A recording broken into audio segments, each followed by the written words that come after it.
hangaan nasa minority. Napaka-interesado kami dito sa usapin na ito. Yun yung inaantay namin. Mabihira, oo. So, andun din si Senator Padilla kahapon eh. Alam ko katabi niya si Chairperson Villar eh. Which, yung ganong situation could really be, hindi ko sinasabing panacea, no, nasagot lahat ng problema, but improved by the parliamentary system being mentioned by our chairman. Eh sana magbigay po kayo ng interest dahil ang bill din na pag-uusapan po natin dito ay galing din kay Win Gatchalian, kay Senator Win Gatchalian na nasa majority din. Kaya ang akala ko, kaalyado natin itong mga nasa executive. Kung kaalyado namin talaga kayo, eh siputin nyo kami. Pambihira, oo. Napakahirap po ng sitwasyon natin. Gusto natin bumalanse. Pero kung ganyan naman ang maaabutan namin dito, mag-parliamentary na ho tayo. Wala na ho akong pag-uusapan dito, kundi mag-parliamentary na tayo. Para harap-harapan tayo. Ang hirap ng ganito, taguan eh. Hindi ako sanay sa taguan. Ay, the executive branch, it's as if, it's as if they're also a compartment na ito amin ha, dito kayo. No. So we create laws, they do not implement it, we are the failure. The legislature is the failure. Hindi kayo nararamdaman ng taong bayan. Ang ginagawa nyo, hindi namin nararamdaman. Totoo, kasi hindi ni... Senator, tulukuyan ko pong pinakikilala yung akin pong idol. Idol ko po ito. Kahit na anong busy ko nung kampanya noon, basta meron siyang ginigisa. Meron siyang sa TV. Nandun na ako, miss, pinare-record ko pa. Gusto ko kasing madinig lahat ang kanyang mga sinasabi dahil lahat ng lumalabas sa kanyang bibig ay pawang katotohanan at meron tayong matututunan. Kasama po natin ngayon si Secretary Clarita R. Carlos, PhD. Ma'am, magandang umaga po. Thank you very much. Talagang napaka-deeply touching ang inyong mga pangungusap, Senator Robin. At actually, mutual admiration tayo. Kasi kung hindi mo ako inimbita dito, magbo-volunteer talaga ako sa iyo na imbitahin mo ako. Maraming salamat po, ma'am. Siguro po, sa past life, we are best friends. I'm sure more than best friends. Sabi ko nga, kung mas bata lang ako, liligawan ko to. Ma'am, sinasagot na kita. Maraming salamat.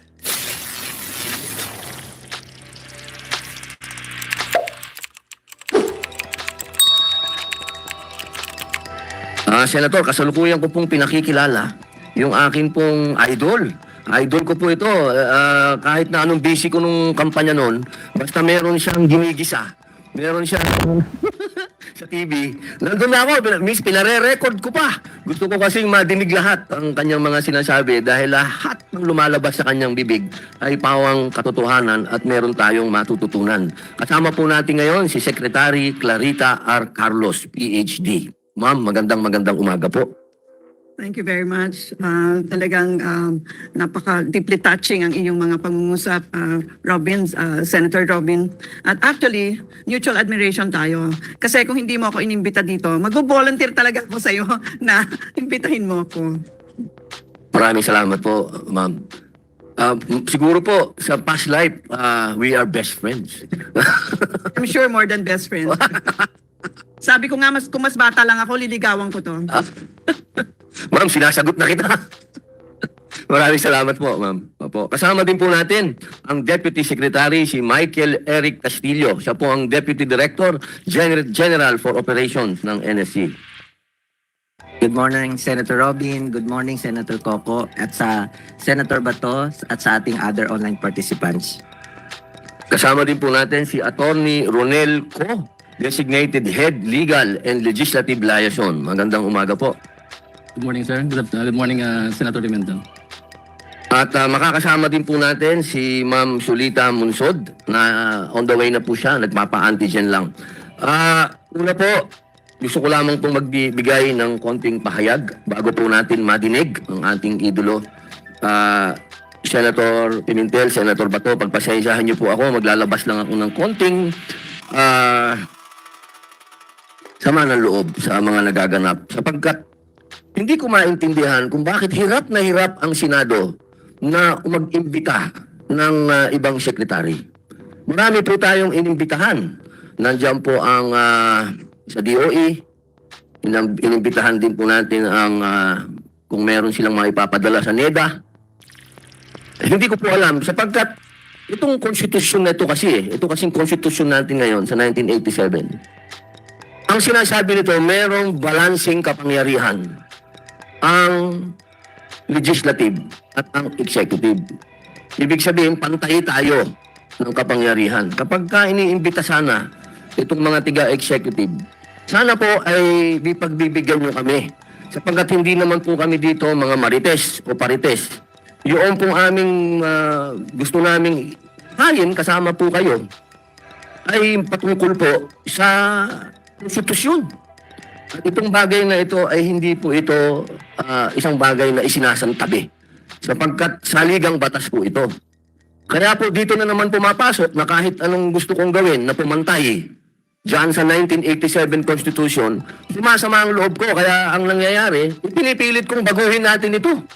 Kasi kung ganito ang sistema, na para tayo nagmamakaawa dito sa executive, para makasama lang natin, sana mag-parliamentary na lang tayo. Dahil sa parliamentary, obligado silang humarap at iisa na ang executive at ang legislative. At bawat linggo, nandyan sila sa harap natin, pwede natin silang questionin. Pwede natin silang makapanayam ng magandang usapan. Napakahirap yung ganito. Susulatan lang nila tayo. Kita nga yung sulat. Nasaan yung sulat? Ito. Salamat po, ma'am. Hindi po maintulo ko, ha? Baka akala nyo. Ito ang sulat ng isang secretary. We thank you, Senator, for the invitation. In as much as we have had no opportunity to consider and review the House and Senate resolutions in relation to the mandate of the Department of Energy, may we respectfully request that we may be allowed to submit written comments at a later date after due internal study. Ayun, mga kapatid kong senador, sulat lang ang katapat natin sa ating imbitasyon. Kaya po sana, akin din pong pinasasalamatan ng atin pong si Senator Tolentino. Kasama din po natin siya. Senator Tolentino, mabuhay po. Magandang umaga po, Mr. Chairman. Magandang umaga po. Tutuloy ko lamang po yung aking medyo kasi pagpasensyahan lang niyo ako mga kasama ko kasi talagang napakasensitibo. Unang-una, tingnan nyo, napakaganda ng itsura namin dito. Ako nasa majority. Nandito ang aking hinahangaan, nasa minority. Napaka-interesado kami dito sa usapin na ito. Yung inaantay namin, magbihira, oo. Sana magbigay po kayo ng interest dahil lang ang bill din na pag-uusapan po natin dito ay galing din kay Win Gatchalian. Kay Senator Win Gatchalian na nasa majority din. Kaya ang akala ko, kaalyado natin itong mga nasa executive. Kung kaalyado namin talaga kayo, siputin nyo kami. Pambihira, oo. Napakahirap po ng sitwasyon natin. Gusto natin bumalanse. Pero kung ganyan naman ang maaabutan namin dito, mag-parliamentary na ho tayo. Wala na ho akong pag-uusapan dito, kundi mag-parliamentary na tayo. Para harap-harapan tayo. Ang hirap ng ganito, taguan eh. Hindi ako sanay sa taguan. Baka sir, gusto niyo pong magsalita para lumabig lang ng konti ang sitwasyon. Maganda pa yung sinabi niyo, Mr. Chairman. Tsaka mabuti nandito rin si Senator De La Rosa kahit online. Na-witness namin kahapon yung yung init ng ulo ng isa pang chairman natin sa Agriculture Committee na halos hindi umusad yung hearing kasi sa galit na galit nga siya sa reports ng mga heads of the agencies to implement laws. So, andun din si Senator Padilla kahapon eh. Alam ko katabi niya si Chairperson Villar eh. Which, yung ganong situation could really be, hindi ko sinasabing panacea, nasagot lahat ng problema, but improved by the parliamentary system being mentioned by our chairman. Kasi yung head of agency, head of the department, implementing the laws passed by the parliament or legislature belongs to the parliament in a parliamentary system. Therefore, una sa lahat, he could have been the nominee of the majority group in the parliament. Therefore, the head of the department or government agency shares in the wisdom, in the philosophy of the law and programs and activities authorized by parliament. So yun na yun, wala nang, you share it eh. That's why you get appointed to it. Therefore, your mission is to implement it. Yan po ang nakikita ko rin benefits ng parliamentary system, the merging or fusion of legislative and executive powers. May ganun, may nag-overlap po sila. So unlike now, nakikita natin purely presidential tayo, appointed by the executive branch. It's as if it's as if they're also a compartment na ito amin ha, dito kayo. So we create laws, they do not implement it. We are the failure. The legislature is the failure. Hindi kayo nararamdaman ng taong bayan. Ang ginagawa nyo, hindi namin nararamdaman. Totoo kasi tayo naman, tuturo natin ng executive. Hindi nila kasi ini-implement eh. While in a parliamentary system, walang takas. It's the government of the day which is determined by the majority in parliament. So ang sabihin ng taong bayan, hindi namin nararamdaman ang programa ninyo because mali ang wisdom ninyo, mali ang priorities ninyo, or palpak kayong mga majority in the legislature, therefore we demand elections to change you. Ganun po yun. So actually, I agree with you, Mr. Chairman. Wala akong problema sa parliamentary system. I think it's better for the Philippine culture then. We have flexibility. We can make a mistake in an election and we can correct it after two years down the road. Two to 3 years down the road, we can correct it in a parliamentary system. 1 year down the road. So, ganun po yun. Yun po yung nakikita kong benefit po sa Republika ng Pilipinas if we adopt a parliamentary system. Ibang usapan naman yan sa federal because federal is central national relationship with regional states. So, but parliamentary is the fusion of or the sharing of powers between legislative and executive. At saka, ito na yung totoo na when you call the Congress as the representatives of the people, yun ang totoo sa parliamentary. Yun ang totoo. Kasi, di ba, even the executive branch is determined by the legislative will and the members of the legislature are representatives of the people. So, mas maganda pa yun, Mr. Chairman. So, I agree with you. Concentrate. We also concentrate on a proposal to adopt a parliamentary form of government. Thank you, sir. Thank you, sir. Maraming salamat po, Senator Pimentel. Napakaganda po nung pagkakapaliwanag. Yan po ang ating bar-top notcher. Napakasarap pakinggan. Maraming salamat po. Senator Bato po, ang aking pong idolo. General, Senator, kayo po. Thank you, Mr. Chairman. Hindi po ako bar-top notcher. Pulis lang po ako. Pero hindi ko pahuhupain yung init ng yung damdamin. Yung bugso na yung damdamin. Bagkos ay ito'y dadagdagan ko pa.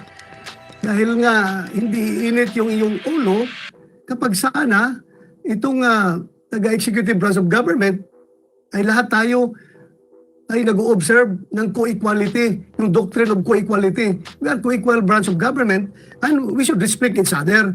Pag nag-imbita tayo, dapat they should also attend to our invitation. Dahil nga, unless otherwise, they are thinking that the executive branch is over and above the legislative branch of government ay pwede siguro tayo isnab-isnabin at hindi pansinin yung ating imbitasyon. Pero pareho lang po tayo kung equal branch of government tayo kaya we deserve the courtesy sa ating isa't isa. Kaya yun lang, Mr. Chairman, sana i-observe natin yan at i-remind natin sila na hindi po niyo kami bata-bata. Kami po equal ninyo. Kaya we deserve your attention. Huwag po ninyo kaming isnabin palagi dahil baka iniisip ninyo you are over and above the legislative branch of government. Yun lang, Mr. Chairman. Maraming salamat. Maraming salamat po, Senator Bato. Nagsesenyasan po kami dito. Kayo lamang daw po ang nag-iisang 8-star general. Alam yan ni Senator Coco Pimentel, Mr. Chair. Yung minority leader ang unang nakapansin yan. Maraming salamat po, sir. Senator Tolentino, meron po kayong gustong idagdag? Wala po siguro, but I associate myself with the previous statements made by our colleagues, including Senator Pimentel and Senator De La Rosa, and of course our chairman. I would have cited several parliamentary or Senate exchanges here decades ago. Nawala lang yung notes ko, Mr. Chairman. It would involve the same issues raised when the senators then were L.J. Puyat, Primicias, including the Elder Ferdinand Marcos decades ago. But again, to abbreviate these proceedings, I just would associate myself with the previous statements, Mr. Chairman. Maraming salamat po, Senator Tolentino. Gusto ko lamang pong batiin ang pagdating po ng ating pong bisita, Professor Sulita Colas Monsot. Magandang umaga po. Opo. At kasama din po natin online si Orion Perez Dumdum. Okay. Atin po ngayon na medyo humupa na po ang aming mga hindi naman po yan galit kundi hinaing. Hinaing po. At gusto lamang po namin mas mapaliwanagan ang ating mga kababayan na pantay lang po ang kapangyarihan ng legislative at ng executive. Wala pong mas mataas dito. Tama po yung sinabi ni Senator Coco Pimentel at ni Senator Bato at ni Senator Tolentino na hindi po kami bata-bata ng sinuman. Hindi po kami tita ng sinuman dito. Kami po ay nagtatrabaho. At yung susundan ko lang po yung sinabi ni Senator Coco na alam niyo po napakadami pong napakagandang batas. Lalong-lalo na po yan yung patungkol sa agrikultura.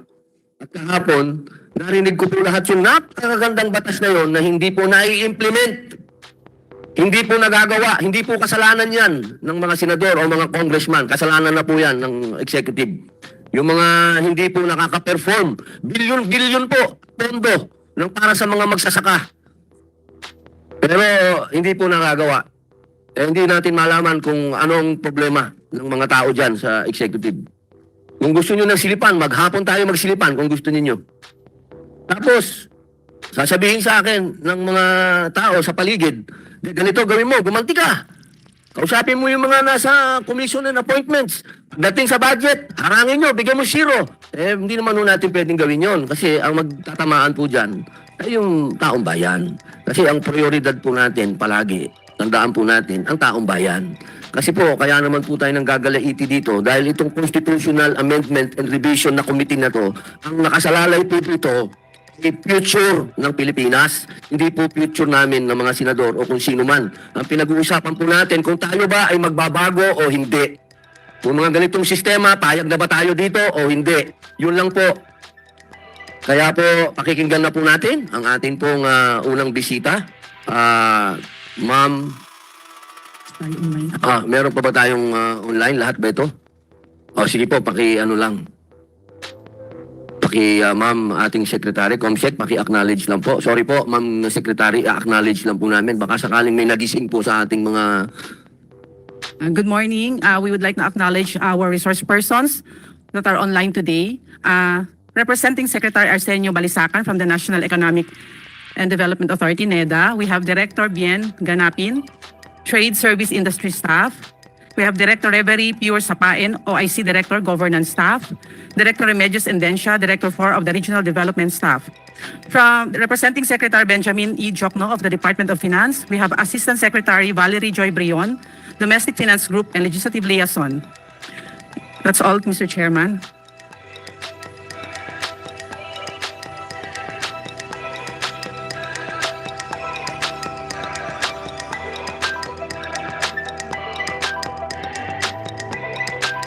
Salamat po, maraming salamat po. Papakinggan na po natin ang ating pong bisita, ang ating pong kalihim na masasabi pong pinakamahalaga na kalihim po natin dahil ang usapin po dito ay seguridad ng ating bansa. Ang ating pong pinakamamahal, Secretary Clarita R. Carlos. Magandang umaga po. Thank you very much, Your Honor, Senator Padilla. Just to repeat, if the Senator had not invited me, I would have volunteered to come. Mainly because many years ago, starting in 1989, I was already part of a group composed of your father, very good friend, Nene Pimentel, Pepe Abueva, our UP president, and several others who went around the whole archipelago doing political education. Why did I say it was political education? Because we were not really advocating federal and parliamentary system. We were really laying down the groundwork for a future referendum when the population would be asked in regard to constitutional changes. And so whenever we have these interactions, I would always be the curtain raiser, the first one to introduce the subject area on federalism and parliamentary systems.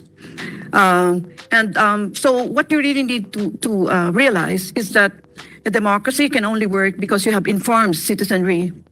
After all the government authorities come from the people. And I think that is enshrined in our Constitution. So anything that the people grants to the government, it can also take away. That is the reason why you have recall, you have impeachment, and the like. So that even if you had been elected by X number of votes, there are also mechanisms by which you may be not elected anymore. And that brings us to the question of why are we revising our Constitution? Well, the quick and dirty answer there, I use the term quick and dirty because it's the one we use as social scientist, Senator, to mean that we had very little time and therefore I have to truncate my responses. I know I can deliver a whole session here of my lecture, but I know that there are many other resource persons.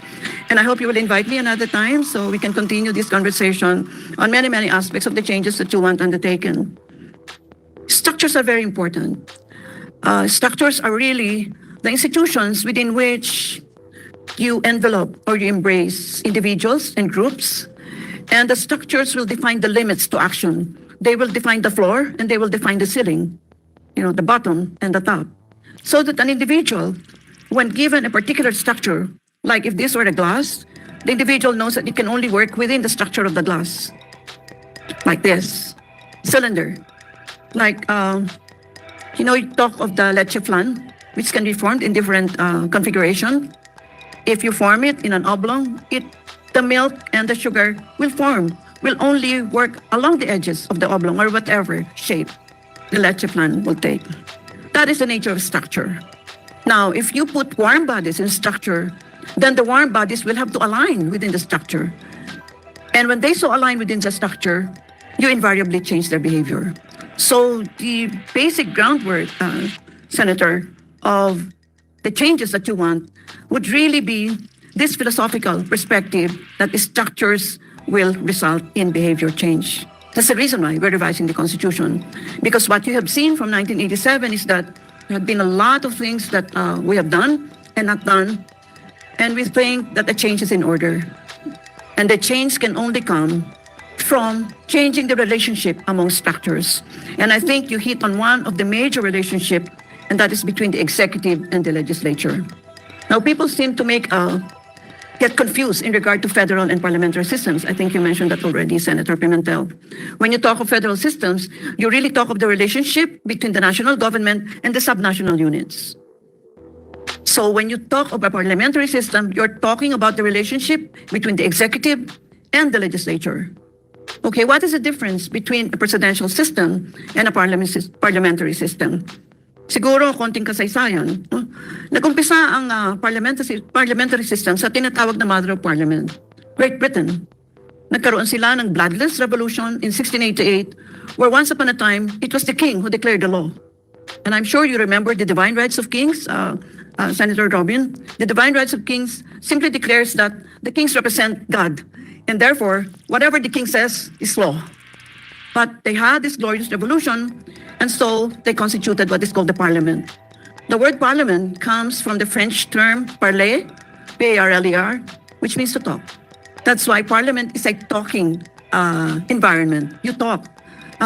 If you zipper your mouth there, you'll be ousted in the next election. Because that's why no bobo can be member of parliament, by the way. I'm sorry for the use of the word, but I cannot find any other one which is appropriate. Meaning, somebody who has nothing between his ears will eventually be kicked out of the parliament.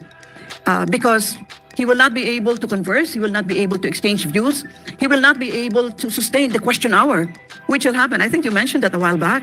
Because in the question hour, every member of the parliament will be asked, well, what have you done in agriculture? What have you done in health services? And the like, and will be made accountable for what he has or has not done. So, the beauty of this is just starting to unravel. And I wish this will be a continuing conversation, Senator, so that, this will require many, many sessions, I assure you. Because I'm just truncating my thoughts now. I'm putting them all together, and then maybe later on, I will spell them out in more detail, if not in this session, in some other sessions. All right. What is the other outstanding quality of a parliamentary system? The fundamental principle is parliament is supreme, which means whatever the parliament declares is law. Of course, if you have a dual executive, then the executive, who is a ceremonial executive, will give his or her imprimatur, but that is only pro forma. You recall Queen Elizabeth? Queen Elizabeth will dare not give the royal assent. It is given as a matter of course because it's been taken away from the royals. They are just there for, I don't know, maybe for decoration, and for us to gossip about, and find out what dresses they're wearing. But if in a parliamentary system, you will have two executives, the one who will be there when your prime minister is kicked out of office and when the government of the day is not there, and therefore you have a president there who will be the bridge towards the next government of the day. I will expand on this later because I have limited time. But yes, Parliament is supreme. Whatever the Parliament declares today, the next Parliament can repeal. That is how powerful the Parliament is. That is the essence, that is the vortex of the principle of Parliament is supreme. So, any law can be repealed at a later time. Do you recall Great Britain getting out of the European Union? That was a decision of the Conservative Party. The Conservative Party went to the people and said, if you elect the Conservative Party members, we are going to get Britain out of the EU. And the people voted the Conservative Party members. Did they vote for Theresa May, who was the Prime Minister at the time, or Boris Johnson as Premier? No, they voted for these two people as members of Parliament. It only happened that both Theresa May and Boris Johnson were leaders of their political party. And when they constituted the majority in the Parliament, the leader became the Premier. That goes for every other parliamentary system. Whoever is the head of the majority party or a coalition of political parties becomes the Premier. And the Premier is the head of government. The President is the chief of state. All right. The other pluses of parliamentary system, and has been noted by Senator Padilla, is that there is a fusion of the executive and the legislature. You are not electing an executive because the Prime Minister will elect from among the majority party members the heads of his cabinet. If you'll notice, if you've been to Great Britain, or if you've seen it, as they are being videoed, you'll notice that the configuration is something like this, although the walkway is a little bit bigger, maybe double this. That's the reason why there is a term called crossing the aisle, isn't it? Because that is the aisle. If you cross the aisle, you actually change your political color. So let us assume the speaker is there. Whoever is seated to the right of the speaker is the government of the day. You are the premier. I am the shadow government. I am the head of the minority party. At any time you are ousted, we will exchange places. And let us say Senator Pimentel is seated there as the head of housing. Opposite from him would be Professor Monsod, who will be the housing minister if and when your government is ousted. Do you see, even just looking at the parliament in a process, you already have a story there, isn't it? A lot of stories there. The concept of rightists and leftists came from that. Whoever is in the right of the speaker wants to keep the status quo. You want to be the government of the day. The one who is on the left of the speaker wants to change the status quo. We are the shadow government. I want to change you. I want to be the next premier. So, all right. What is the other beautiful part about parliamentary system? There will be no notion of term limits. If you are elected as a member of parliament, you can be elected for as long as you are alive or can continue to discourse in parliament. And you're elected by your electoral district, by the way. If you do not perform, of course, the next time you are not elected. And the best part about that is you don't even need to spend for your election because it is the political party to which you will plug your umbilical cord because it will pay for your campaign expenses, your radio and TV time. But beware, if Eric here is a member of the political party, I'll tell him, Eric, bayaran ko yung campaign expenses mo, and radio and TV time mo. Pero kidaw ka, whenever you are in parliament, you've got to toe the party line. Which means, if we are, let us say, against abortion, dapat against abortion tayo. Yun ang party line. Kung hindi, tumiwalag ka sa party. You see, party discipline. Kasi hawak ko na siya, ako nagastos sa kanya. Okay? And the other better part of this election is that we're not going through a very tortuous, ano ba yun? Parang 3 months na election na naubos na yung salapi mo, hindi pa matapos yung campaign. The usual campaign period is only 2 weeks. After the parliament is dissolved, within 10 to 12 days, meron ka ng bagong parliament. Because you only go to the electoral district and you campaign on the electoral district. You are not campaigning in the whole Great Britain and Northern Ireland. You are campaigning only in your electoral district. So you don't need 3 months to do that. No term limits.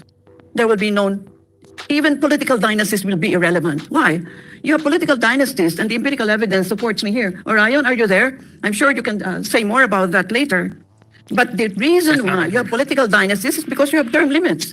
You told people that ikaw ganitong taon ka lang pwedeng elect. Sabihin, ako, ganda sana ng gagawin ko. Itong kapatid ko si Eric, siya na nga ang aking sunod na mag-elect, no? Mag-campaign.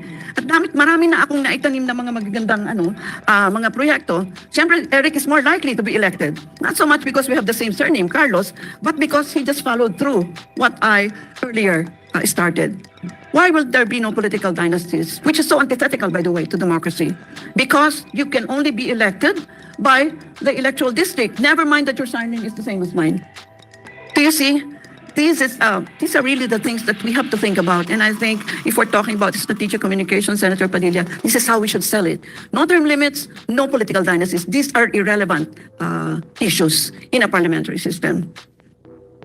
Okay, well, I don't know how much more I can go deeply on this, but do I have the time? Opo. Okay. All right. What else does the parliamentary system require? It needs a very, very strong bureaucracy. That is the reason why in parliamentary systems you have what is called permanent secretaries, because it's not the case here where when you have a change of administration, you change everybody up to director. Do you know, I wrote a book, by the way, Senator Padilla, on bureaucratic reform. I'll give you copies, no? Sorry sa commercial, ha? Pero doon, nakita ko ang presidente will appoint upwards of 5,000 positions. I'm sure, Senator Pimentel and Padilla, you know that mag-choose nga lang tayo ng 10, nahihirapan tayo. Isipin mo, 5,000 yung papakialaman mo every time there is a change in administration. And that's now it's not going to be. In a parliamentary system, only the head of the department, only the head of the ministry will change.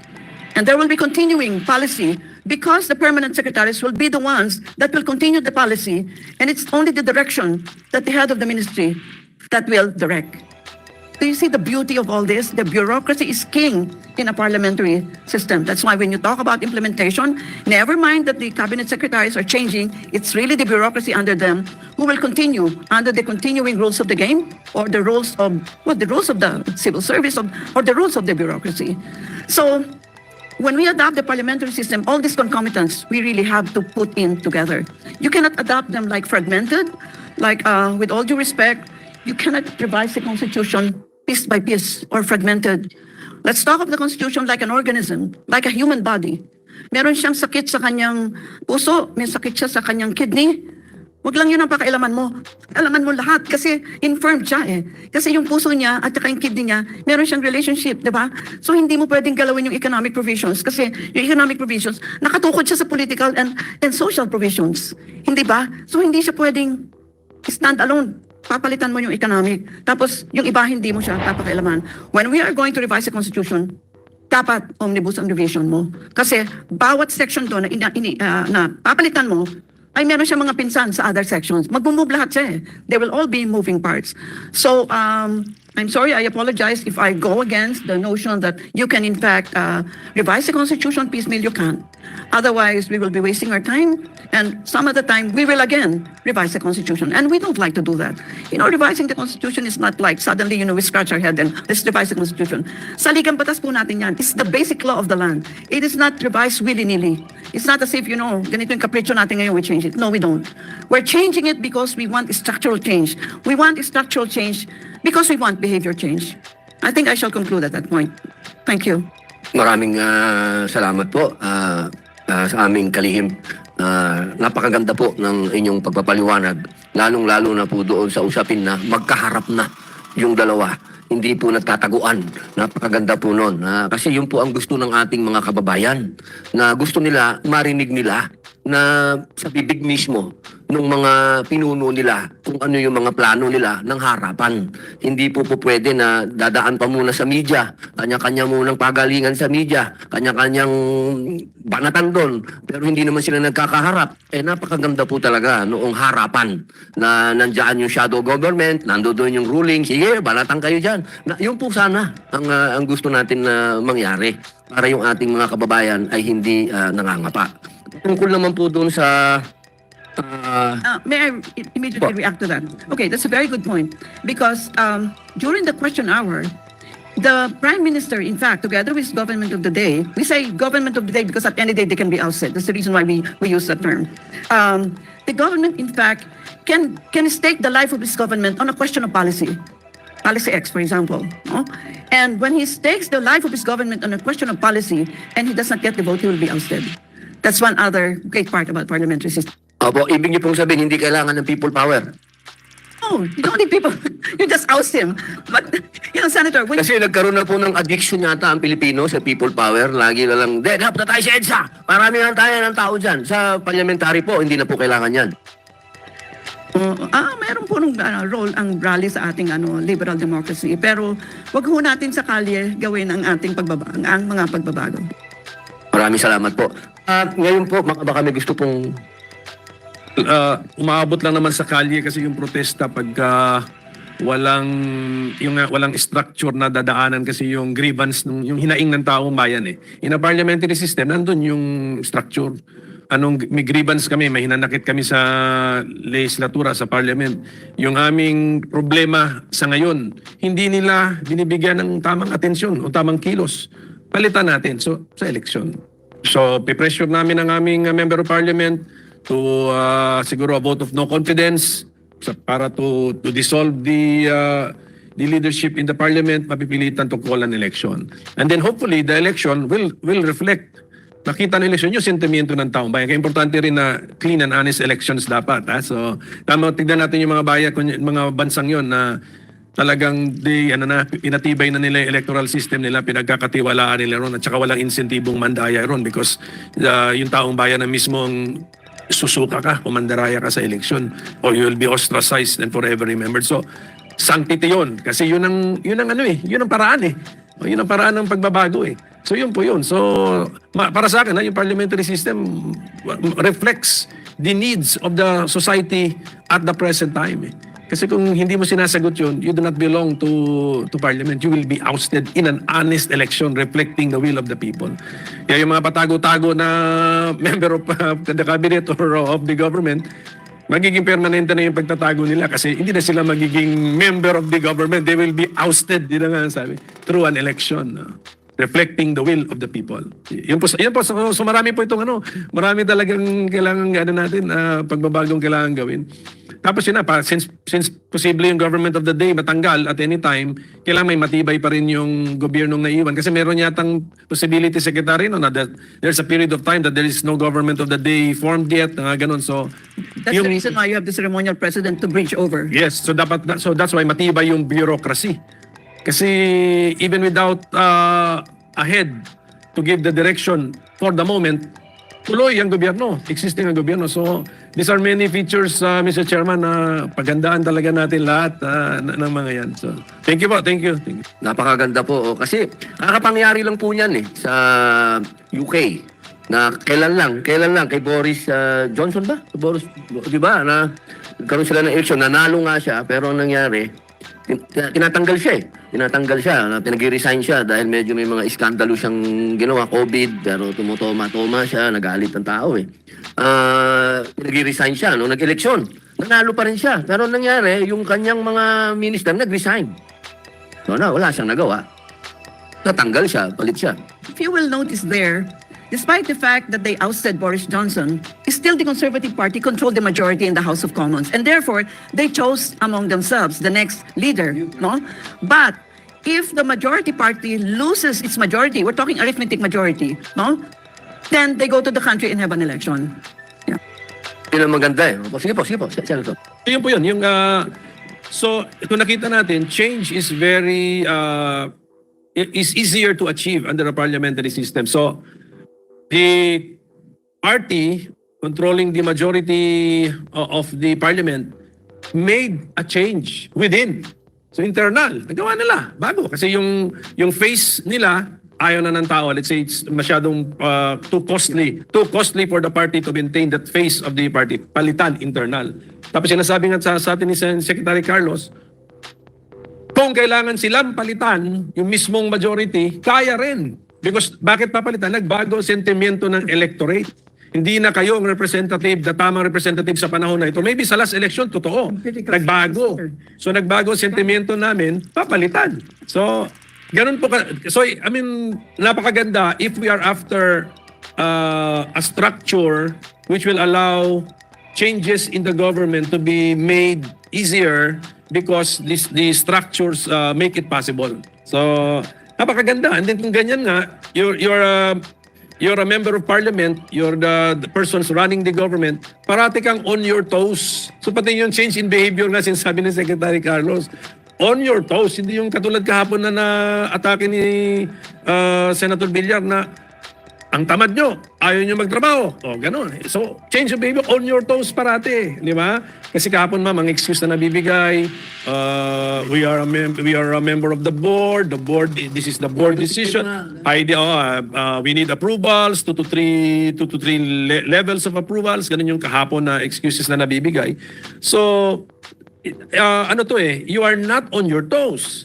In effect, kung tutusin, the whole structure is not on your toes kasi you can tuturo eh. You can ipasa mo yung bola eh. Pasa mo yung blame eh. Which is also lumalabas doon sa ating blue ribbon kay Senator Tolentino na excuses din. Pasa rin ng bola. Gusto nga niya manood daw ng Gilas, nag-investigate siya ng blue ribbon, nakapanood din siya ng basketball game. Kasi anong napanood niya? Puro assist. Pasa bola.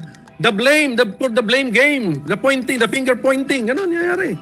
Unlike in a parliamentary system, kung mapagod na ang taong bayan, pagod na kami sa passing the ball nyo, pagod na kami sa finger pointing ninyo, ay, palitan na lang yung party in power with the new party because they are disorganized, whatever. So, yun po yun. So, I really want to pursue all this parliamentary system of government because it might baka mas angkop na sa panahon eh. Sa panahon na lalo na ngayon na ang bilis ng pagbabago eh. Technology, even science lang. So, economic policies, iba na eh. Mga economic theories ngayon, wala pa, bago-bago na eh. So, we can react siguro more quickly if we adopt a parliamentary system of government. So, thank you, Mr. Chairman. Napakalinaw po ng pagpapaliwanag Mr. Chairman. ng ating Senator Pimentel. Natataas po ng si Senator Tolentino. Opo, first I'd like to congratulate Professor Carlos for that very substantial statements made a while ago.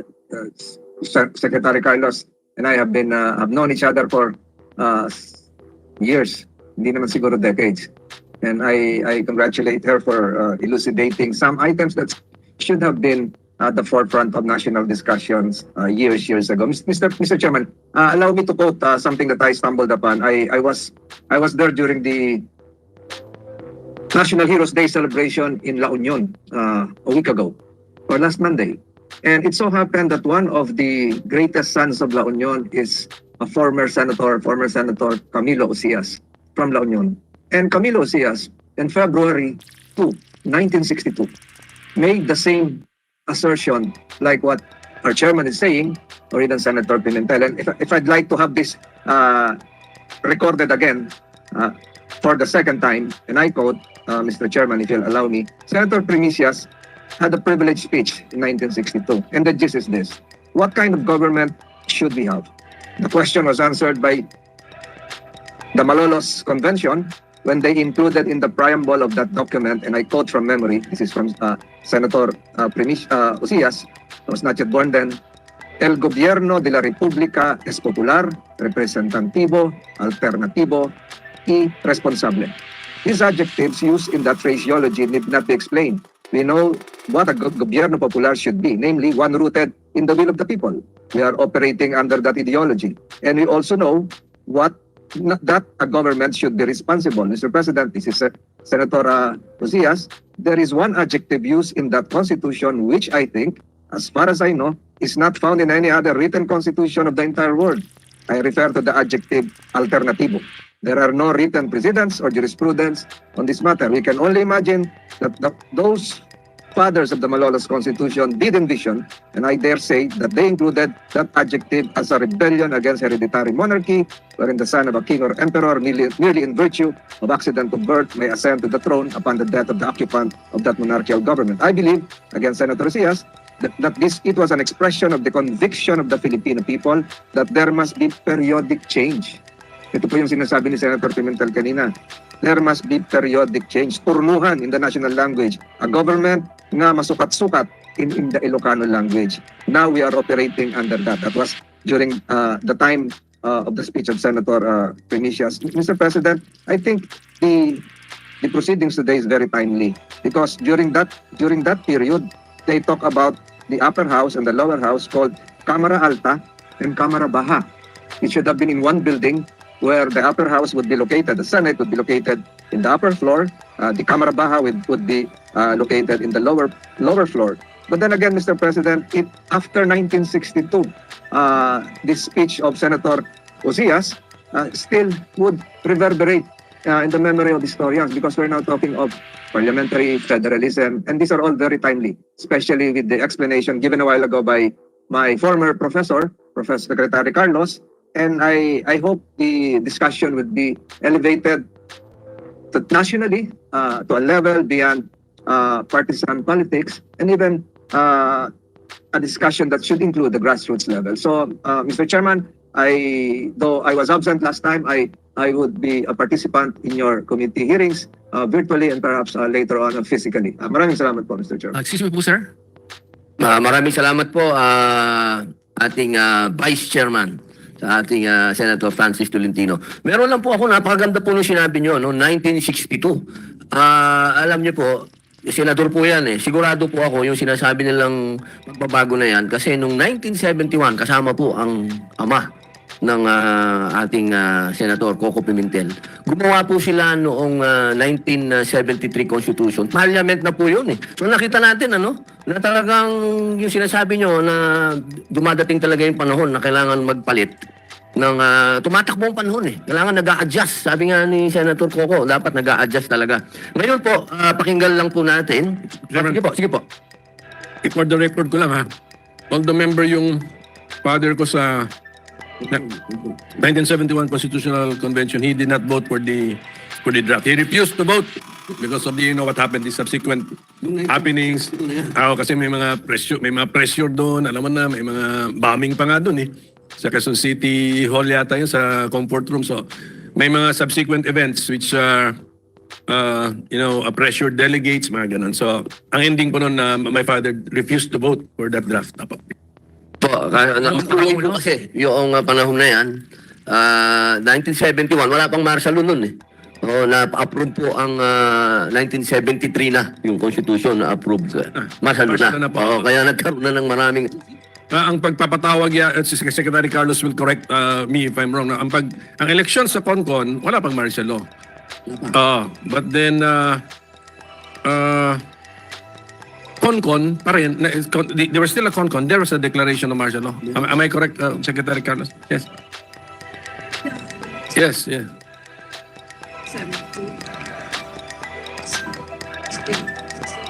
Time. Yes, ganun yun. So, Ano pa sila eh? Nagkakadimandahan pa sila.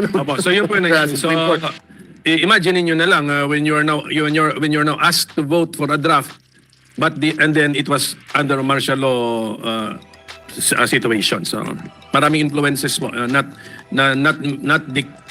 which may not be maraming influences sa decision mo which may not be connected to the merit of the draft, di ba? So yun po yung ating gusto kong sabihin. Salamat po.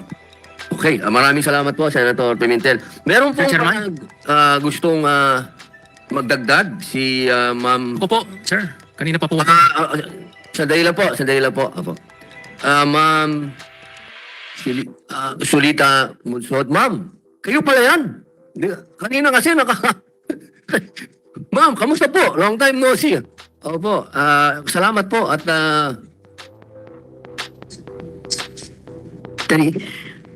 Kasi merong mga ebidensya, studies have been made, and this is hard evidence. Alam niyo ba na only two countries, in the period from 1962 to 1998, only two countries changed their form of government. There was Cyprus in 1970 and Sri Lanka in 1978, because it's very hard. And both of them shifted from parliamentary to presidential. That is the situation. Now, I have a rebuttal to that. Sandali lang po. It's a fact. Mr. Orayon, sandali lang po. Tatawagin po kayo. Please lang po. It's not putting in an argument. Sir Orayon, please po. Makikiusap lang po sa inyo ang committee. always address the chairman. That is a fact. I mean, please. All right. Okay. Mr. Chairman, No, I'm just trying to give the empirical findings. Mr. Chairman? This is not subject to argumentation. This is a fact. If you Mr. don't want me Chairman, to point give of you order. facts, Mr. Chairman, no point of problem. order. At least we should allow Ms. Munsod to finish her statement before any other resource person can butt in. That's Yes, yes, Vice Chairman. Opo, maraming salamat po pa. Tuloy po, ma'am. Opo. I'm trying to get back.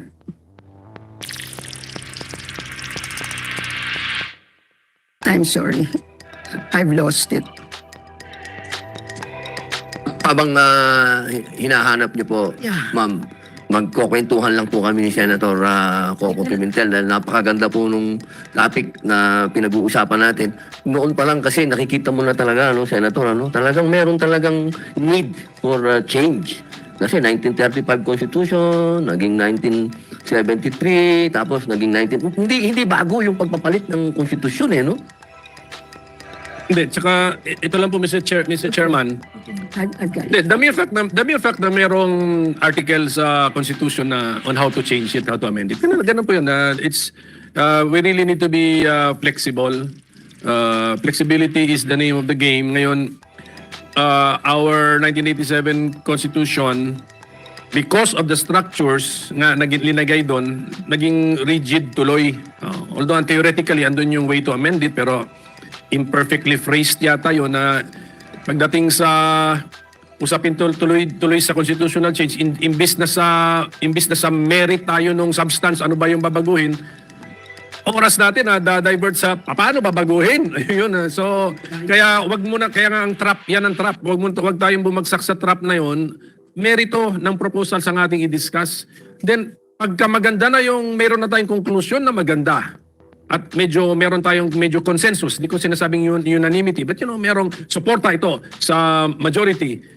Saka natapos natin pag-usapan yung paano babaguhin. Kasi dinadivert tayo Yung oras ubos dun sa paano, hindi na papag-usapan tuloy yung magagandang proposal. Ayusin na muna natin itong substance before procedure or process. Maraming salamat po, Senator Pimentel. Ma'am? Yeah. Opo. Yeah. Now, with respect to the form of government and corruption, ang mga studies that are ambiguous, conflicting. There's one study where it says that the evidence supports that the theoretical finding that accountability is stronger. In other words, corruption and rent-seeking is less in presidential than in parliamentary. But that only happens when the quality of the democracy is good. If it is bad, that does not hold. Measured by the constraints on the what about other studies? Lederman in 2005 said parliamentary systems are associated with lower corruption. So one says presidential is with higher corruption, parliamentary is lower corruption. The finding supports the theory, of course. Now, the form of government and democratic survivability. One study, Stepan and Skak, says parliamentary democracies had a high rate of survival, more than 3 times higher than that of a presidential democracy. Presidential democracies were more than twice as likely to have pure parliamentary democracies to experience a military coup. And not one presidential regime managed to survive as a democracy for 10 consecutive years from 1980 to 1989, while 15 of the 41 parliamentary systems did. However, that study was criticized severely by another study which said that no evidence that constitutional type has had any significant bearing on the success of third world experiments in democracy. And there is no statistically significant difference between breakdown rates of presidential and parliamentary. In fact, the selection of successful parliamentary democracies was biased against Latin America in favor of Africa. So here are studies done empirically to test the experience of these forms of democracies, and this is their findings. Now, there is This is an empirical finding on the form of the government and government spending. Parliamentary democracies have larger government spending. The shift from parliamentary to presidential would reduce the total size of government spending by about 5% of GDP in the long run. Spending also grows much faster in parliamentary forms, and this is according to Person and Tabellini. More on government spending. A new majoritarian and presidential democracy cuts government consumption by almost 2%, while a new parliamentary democracy raises it considerably. The difference between the two forms of government is highly significant. Meaning to say, that difference is not zero. Now, with respect to, this is more empirical evidence with respect to form of government and structural reforms, defined as openness, protection of property rights. And the studies show that there is a large and significant correlation between parliamentary proportional democracy and structural reforms. There is significant, and another study says that there is significant correlation between parliamentary systems and openness.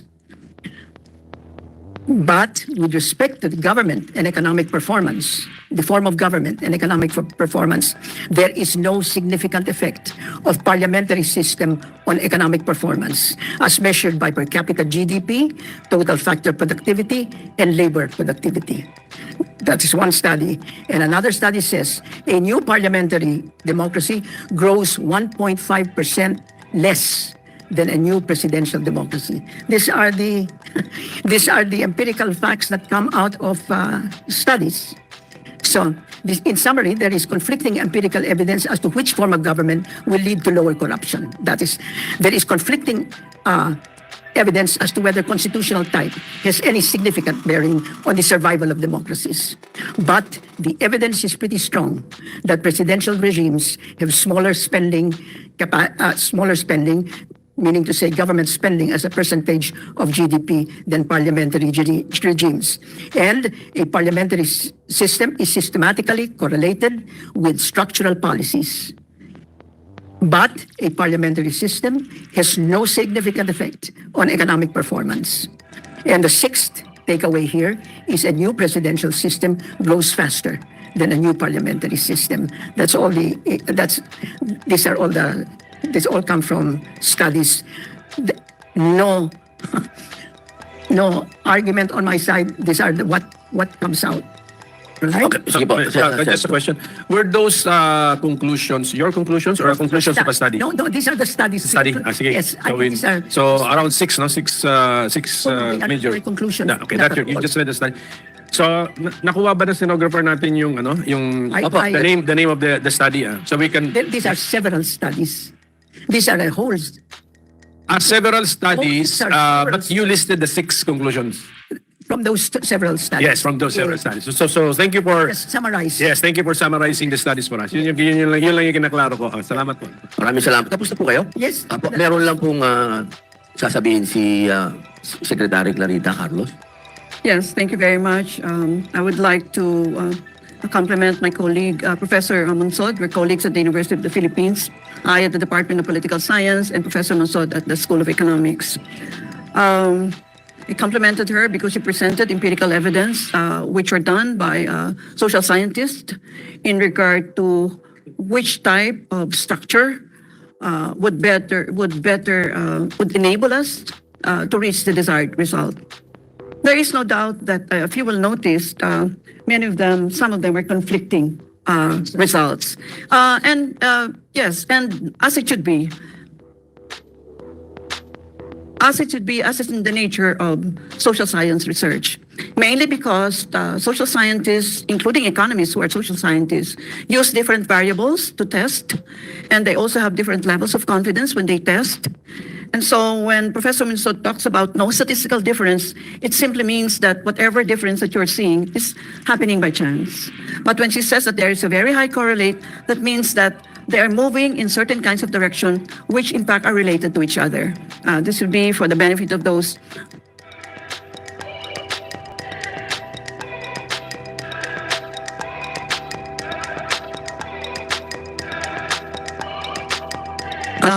provide you another assumptive framework, which is that every political system is unique. While it is true that we're able to detect patterns among them, it's not always the case that countries are comparable, because they're mostly not. Even social scientists, when we even investigate the same issue area, we in fact are investigating it in a different way, because we are weighing the variables with different potencies, and that already changes the conceptual framework. So I agree, let us listen to the empirical evidence, and let us listen to colliding evidence also pertinent to this. That's the reason why in advance of this session, Senator Padilla, remember I was telling you, let us look at the pluses and the minuses, but I still argue there will be more pluses for parliamentary systems. Thank you. Meron po kayong gustong idagdag? Okay. Okay po. Study lang. Opo. Meron po tayong, iwan muna po natin yung topic na yan. Puntahan muna po natin yung kung bakit po tayo nandito. Ito po ay patungkol sa resolusyon ng ginawa po ni Senator Win Gatchalian, na ang gusto po niya ay magkaroon ng Constitutional Assembly, at nagpo-propose po siya ng amendments sa restrictive economic provisions ng 1987 Constitution. Ito po ay nag-request po si Senator Win Gatchalian na gusto po niyang mahingi ang opinyon ng ating mga secretaries. Kaya po natin inimbitahan yung ating mga kalihim, at tayo naman po ay sinuwerte at pinagpala na tayo po ay pinagbigyan ng ating kalihim sa national security, ang ating pong ginagalang na si Secretary Clarita Carlos. Ay, ang tanong po ng ating senador, kung magkakaroon daw po ba ng epekto sa seguridad kung babaguhin po natin ang magkakaroon ng amenda sa konstitusyon patungkol po sa economic. The answer is certainly yes. Mainly because when I came in as a national security advisor, I did not set aside the external threat, which is a source of our insecurity, but I stress as a political scientist the human security aspect. Therefore, whatever changes you want to make in regard to the 1987 Constitution, whether they are economic changes, whether they are political changes, etc., they will invariably link to how we enhance the security of the individual, food security, energy security, health security, security of your person. Anytime the government performs well, it redounds to the benefit of the individual, human security. Ibig pong sabihin po ba, mahal naming kalihim, na kapag pumasok po, pinayagan natin ang mga dayuhan na magnegosyo dito, maaari po bang makaapekto ito sa seguridad ng ating bansa? Maaari po ba na sila ay maging threat sa atin? Siguro mas marami yung hindi threat sa sa pagpumasok ang mga dayuhan, no? Kasi ito siguro yung sinusulong ng marami na alisin na yung 60-40 restriction. And ang mangyayari nito down the line is that of course the President of the Republic would like to create jobs, especially for 2 years talagang nilampaso tayo ng pandemic. So when they come in, they bring in capital, they bring in factories, manufacturing, innovation. They create jobs. You create jobs. Somebody is paying for his amortization for a house. He has money to pay for the amortization of the house. Human security. You create jobs. They will put their children to school. Education. We are educators here. Professor Manso deny. That is in fact the nerve center of economic and political development.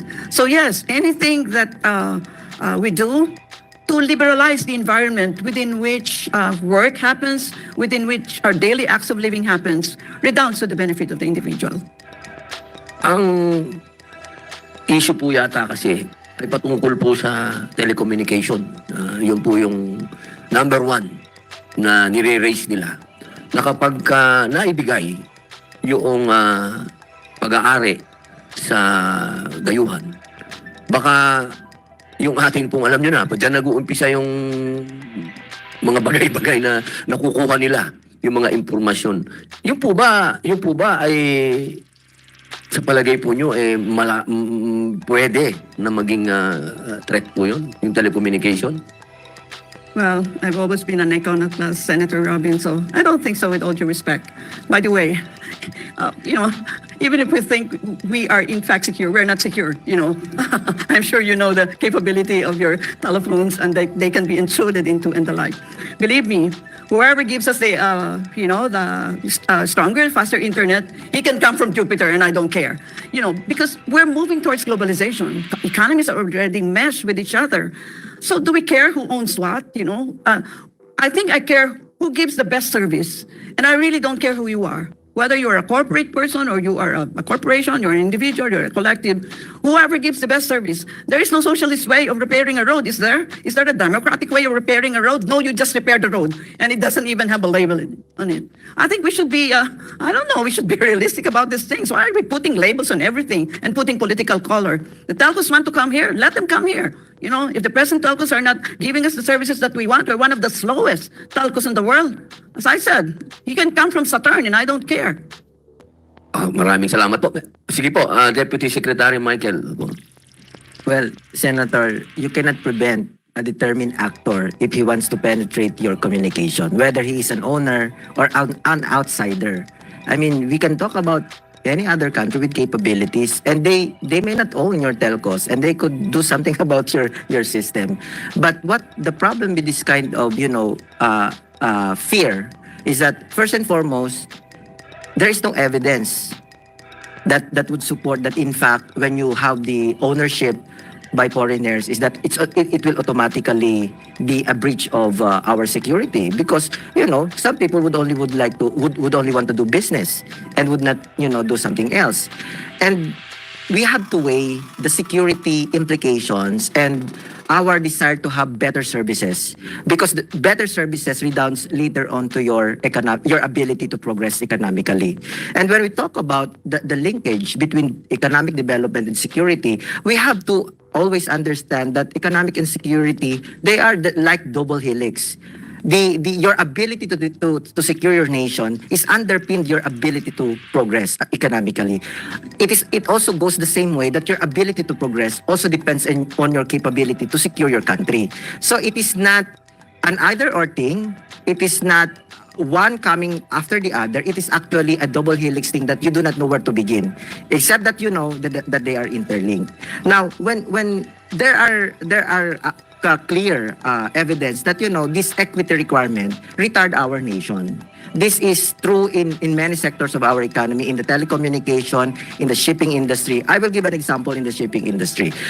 When you require equity ownership by Filipinos, once upon a time in the 70s, we have in our ships registry, in our marina, there were more than 1,500 ships registered under Philippine flag. Then in the 80s, it was reduced to 800. Now we have less than 150 ships. And what does it mean? That's the reason why you have your seafarers boarding foreign ships instead of Filipino ships, because instead of Filipino flag ships, because of many requirements that we are imposing. I mean, if I am the owner of the ship, for example, I am a German, of course, I would have to have some say on the decision making. If I don't have the decision making power, then I will not invest in your country. Okay. Malinaw po na hindi po kayo kontra dito na magkaroon ng tanggalin na itong 60-40. Senator. Malinaw na hindi sila kontra at hindi sila worried. Hindi sila worried. Okay po, tatanungin naman po natin ang ating mga bisita. Sige po. Ano ba yun, Secretary? You're not even worried about it? Let us say it's not a high threat.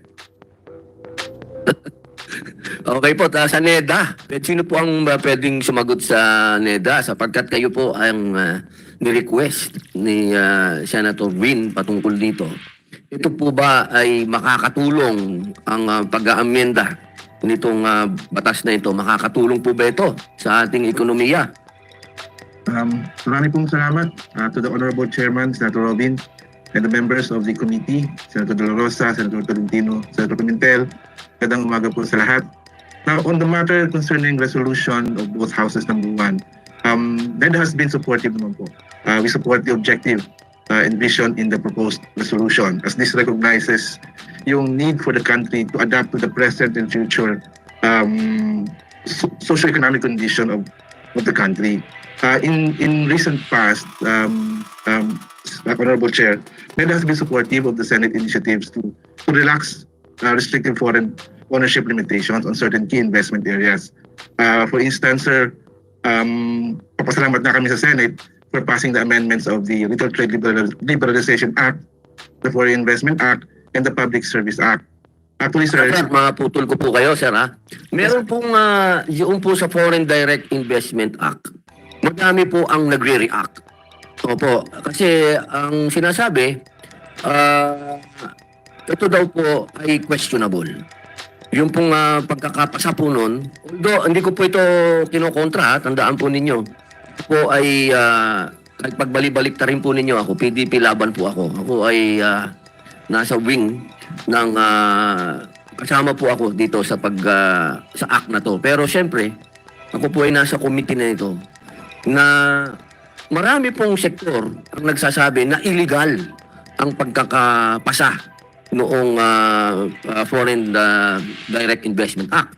Sapagkat ang nararapat lamang daw po na magdesisyon at magbigay ng interpretasyon sa saligang batas ay ang Supreme Court. Kasi ang nangyari po doon ay binigyan nila ng definisyon yung public utilities. Alam niyo man po siguro kung ano yung foreign direct investment, hindi po ba? Yun po ang kine-question. Wala daw pong karapatan ang Kongreso, ang legislative, na i-identify nila kung ano lang yung public utilities. Ang dapat lang daw po nun, ang meron lang daw pong dapat na nag-i-interpret nun ay ang Supreme Court. Gusto ko lang pong sabihin dito, kahit na meron tayong batas ngayon na existing, sa akin pong palagay, hindi po tama na sa ating pananggagaling yung mga question. Kasi meron pong question na ito ba ay pwedeng questionin sa Supreme Court? Alam nyo naman dito sa Pilipinas, laging ganyan. Pagka questionin ng isang tao, dadalhin sa Supreme Court. Kung ikaw, negosyante, foreign investor, papasok ka, meron kang dalang, may bagong batas na na pinirmahan ng ang 18th Congress, pinirmahan ng presidente nila. Okay na to. Dating ngayon sa'yo, sasabihin sa'yo ngayon, may mga nagrereklamo. Sino ba yung mga nagrereklamo? Number one, yung mga dating justice. Si Justice Carpio, sinabi niya, illegal yun. Yung mga ibang professional na mga lawyers, sinabi nila, illegal. So kung ikaw ngayon yung foreign investor, hindi ka siguro mahirapan kang maglagay ng mag-aalanganin ka. Kaya po ang tanong sa inyo po, Sir Bien Ganapin, ganda na po ng apelido nyo, Ganapin. Opo.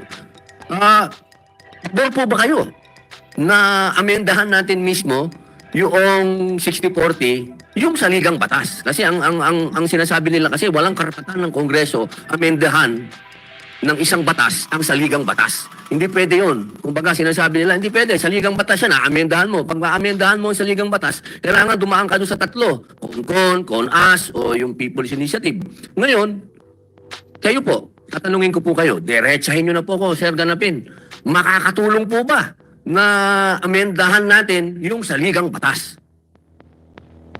Salamat po, sir, Your Honor. With regards po doon sa binabanggit ko po kanina na yung batas ng Public Service Act. Public Service Act po yun, yung pinasa ng Kongreso. This year lang po yun, noong March.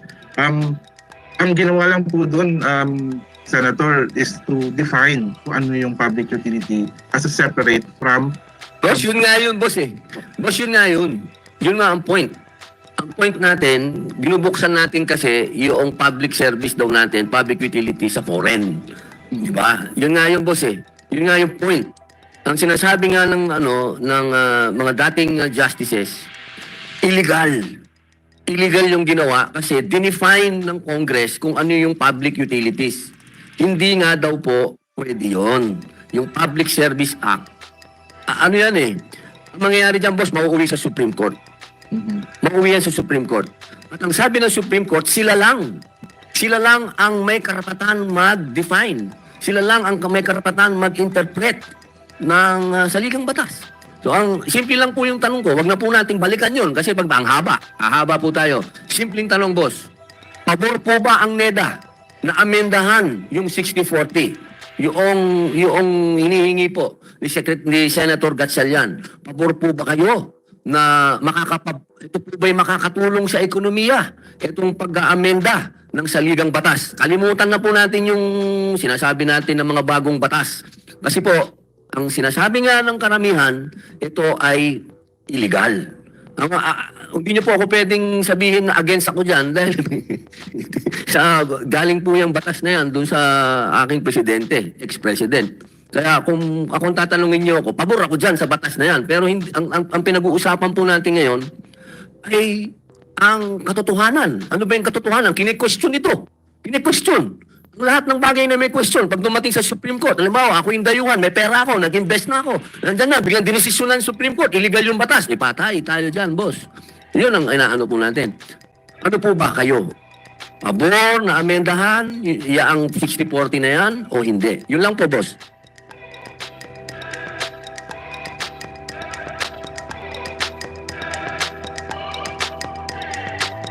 The NEDA has no objection to departing from constitutional provision on foreign equity restriction. But of course, we leave such wisdom to Congress. We think that this will enable us to quickly step up in order to meet the requisites of modern economies. Thank you po. Ayun, napakaganda po, sir. Yun lang po ang gusto namin madinig. Wala po kayong objection. Napakasarap po madinig niyan, boss. Maraming salamat po, Sir Bien. Salamat po.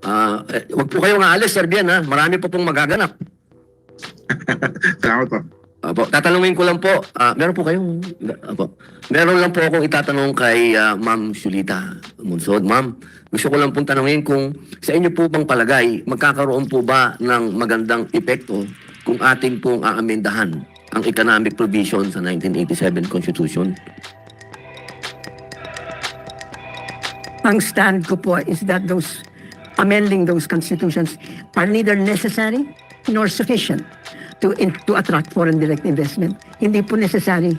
Just the fact that, the economic provisions, the economic restrictive, economic provisions are 7, and the resolution now talks only about public utilities, advertising and media, means to say that, somehow or other, the other restrictive provisions have been taken care of without having to touch the Constitution. So that's what my presentation is all about. The economic provisions of the Constitution, the so-called restrictive. Amending that is neither necessary nor will amending it, bring in a flood of foreign direct investments, because there are other. If you will allow me to make my presentation, I will do it. But that's the crux of my point. Okay po, pakinggan ko lang po si Secretary Michael Castillo. Mr. Chair, there is no problem for an equity requirement on certain sectors of the economy because that is a tool for regulation. But it doesn't have to be in the Constitution. It has to be given to Congress to determine which particular enterprise would require equity requirement. Because by keeping it in the Constitution, it limits the power of Congress to define policies and to enact policies that would in fact support economic progress. The fact that it is in the Constitution, it is a constraint there is no problem that in every enterprise, the Congress will define, okay, in this particular sector, it's 70-30. In this particular sector, it's 60-40. Then in another sector, it must be 51-49. There is nothing wrong with that. But if it is in the Constitution, I think it is limiting.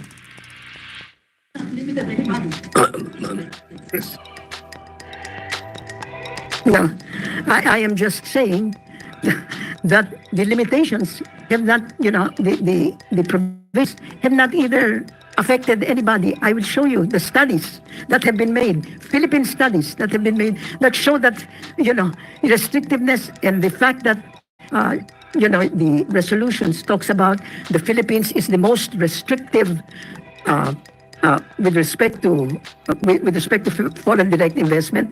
Diba yan ang one of your whereas clauses ng resolution? Sabi ng resolution, the Philippines is the third most restrictive country in the world, and therefore that has prevented foreign direct investment from coming in.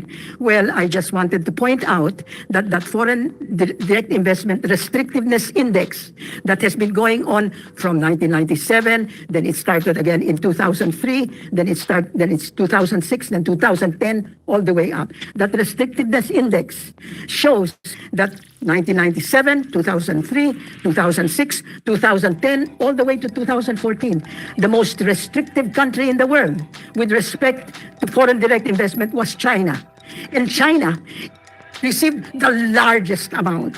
So restrictiveness does not make any difference if there's a profit to be made. All right? And then, so hindi lang ng China. Let's talk about the Philippines. The Philippines became number one in 2015, I think, and 2016. Basta after 2014, China ang number one. After 2015, the Philippines became number one. And yet, if you will look at the data, the most foreign investment we have gotten, 16 and 17. In 18, it started to go down, and it is now going down. So, I'm saying this restrictiveness, lifting the restrictiveness is not necessary. To all intents and purposes, for all intents and purposes, the door to foreign direct investment is open. They don't come in. And why don't they come in? It's not because of restrictiveness or not. Because the Philippines most restrictive, so much money came in. Right? So let's look at the evidence. Let's not just argue. Let's look at the evidence. Because so many people have made studies on foreign direct investment and have made their conclusions on the basis of those empirical studies, not on the basis of arguments. Let's just look at the data, the hard evidence, and it will show you. Sir Castillo? Well, we have to look at two sides of the coin. One question is, does it limit? The other one is, does it benefit? Now, I have never found any study that would point to a conclusion that the 60-40 requirement in our constitution actually benefited the nation in terms of economic progress and in terms of our ability to, create jobs for our people. So it has to be two ways that we have to look into. Secretary Carlos? May I add to the continuing conversation here? While it is true that empirical evidence provided by Professor Monsod shows that the restriction for 60-40 may not be the predictor variable for inflow of foreign direct investment, there are other variables that, in fact, prevented or were obstacles to the coming in of foreign investment, and the level of corruption is one of them. And there are studies that will support this. So I agree with my colleague here and my former student also, Eric. Robin, practically everybody in the room is my student if you've been teaching as long as I have. So yes, now we're really looking at contests of empirical evidence. And that really occurs in the social science literature. Even in the natural science literature, this occurs. But I think we must see the preponderance of evidence, meaning which has the most classes that will pursue the argument that we were making earlier in the session. And not only that, we have shown remarkably and arguably that in fact, the Po ang parliamentary, iba't iba din yan. Meron din siyang parang style ng Germany, may style ng UK. Ano po kaya ang nababagay sa, halimbawa lang po, sa Pilipinas, ano pong nababagay na parliamentary sa atin? Siguro ang maganda nating kopyahin. Total, nangangopya-ngopya tayo. Kopyahin natin na maganda. Siguro, Senator Robin, sa Germany kasi constructive vote of non-confidence. Natandaan nyo si Angela Merkel stayed there for 16 years. Bakit 16 years siya? Kasi nga walang term limit, diba? But because the CSU-CDU continued to control the Bundestag, for 16 years. But the only way to kick out Angela Merkel is for you to have another one to replace her. That's why it's called constructive vote of non-confidence. Hindi ka pwede mag-kick out ng premier or chancellor hanggang wala kang inilalagay in his or her place to be voted by the same absolute number of votes. So you will not have a constant rotation of governments of the day na, willy-nilly, you just kick out the premier kasi ayaw yung pagmumukha niya or for whatever reason. No? You can only kick him out. And that is one thing that we should copy, by the way, when we draft a new constitution. Constructive vote of non-confidence. German po German. So doon pala tayo dapat pumunta, pare ko. Oo, Senator. Well, Secretary Carlos mentioned the Germany. Yung system yata natin, we tried to copy the German model, but we Filipinized it. And then, but I've heard mga reporters reporting on the German electoral system, and sabi nila, we need to be rocket scientists to understand their system.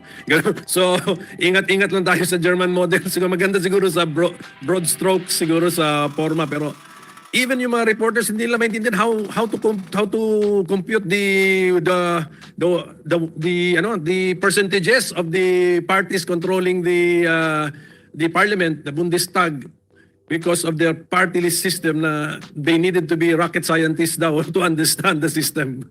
An outsider reporting on the German model. With all the respect, Your Honors, I beg to disagree, absolutely. Next time you invite me, I want a blackboard, and I will discuss with you in very simple terms the mixed single member district system and the PR. You know, I have been invited 1,000 times to say something about the party list, which we really implemented in a very, very wrong way. I wasted my time, you know, attending committee hearings. That's the reason why you have a problem right now. Sundo po tayo! Hindi ho, ganyan talaga yung party list system. You have distorted it. You have distorted Pwede po bang malaman yung ibig yung sabihin, Senator, ng Philippinize? Ito, pagkaintindi ko kasi ng party list system, dugtong yun eh. Actually, the party list system, you are given supplemental number of votes to actually reflect the percentage of the votes that your party got. When the totality nationwide is being considered. Ganun ang pagkaintindi ko. Kunyari, if the party got 30% of the votes, and yet on the number of seats, hindi kayo 30%, dadagdagan kayo ngayon ng mga party list ninyo, listed by your party, so that the actual delegates will reflect really 30% of the votes that you got. So that's how I understand it, Secretary Carlos, but I may be mistaken. You are very correct. But siguro para mas madaling, kailangan kong pisara next time. But you are correct. It's not only the system of government that we're changing from presidential to parliamentary, but we're also changing concomitantly the electoral system. And I would recommend very strongly, Senator Padilla, that we incorporate this. We incorporate a single-member district and a PR system called the proportional representation. I hope the next time you invite me, I would need a pisara behind me, because it's easier to explain that rather than, explaining here to you. It's better to be understood. And yes, it is not rocket science. Maraming salamat po, Secretary. Brother? Senator, when you do studies of nations, you will see similar system with different performance. And you will see different systems with similar performance. So we will be asking ourselves, what accounts for the difference in performance between similar political systems? And what accounts for the difference of performance between similar system, and what accounts for similarities of performance between two different political systems? The answer is the context. Systems operate at different contexts. That's why it's also dangerous when you compare two political system, yet you do not dig deeper into the context at which they are, they operate. Yeah. So of course there are so many factors to take into account. So that is just a caveat when we read studies, because what are presented as evidence are not really the exact evidence that we need to come up with a valid conclusion. Now,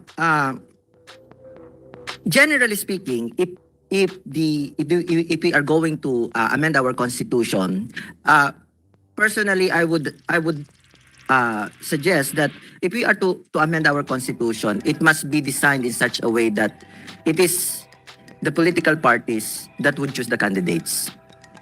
Okay. Pabor po kayo sa two-party system? Well, not necessarily, but that one is actually a for strong political party system, and it has to be a constitutional reform in such a way that it is the people doesn't elect candidate, rather the people elect the government. So those are key directions if we are going. Regardless of whether you want to do it parliament or federal, it has to be towards that direction.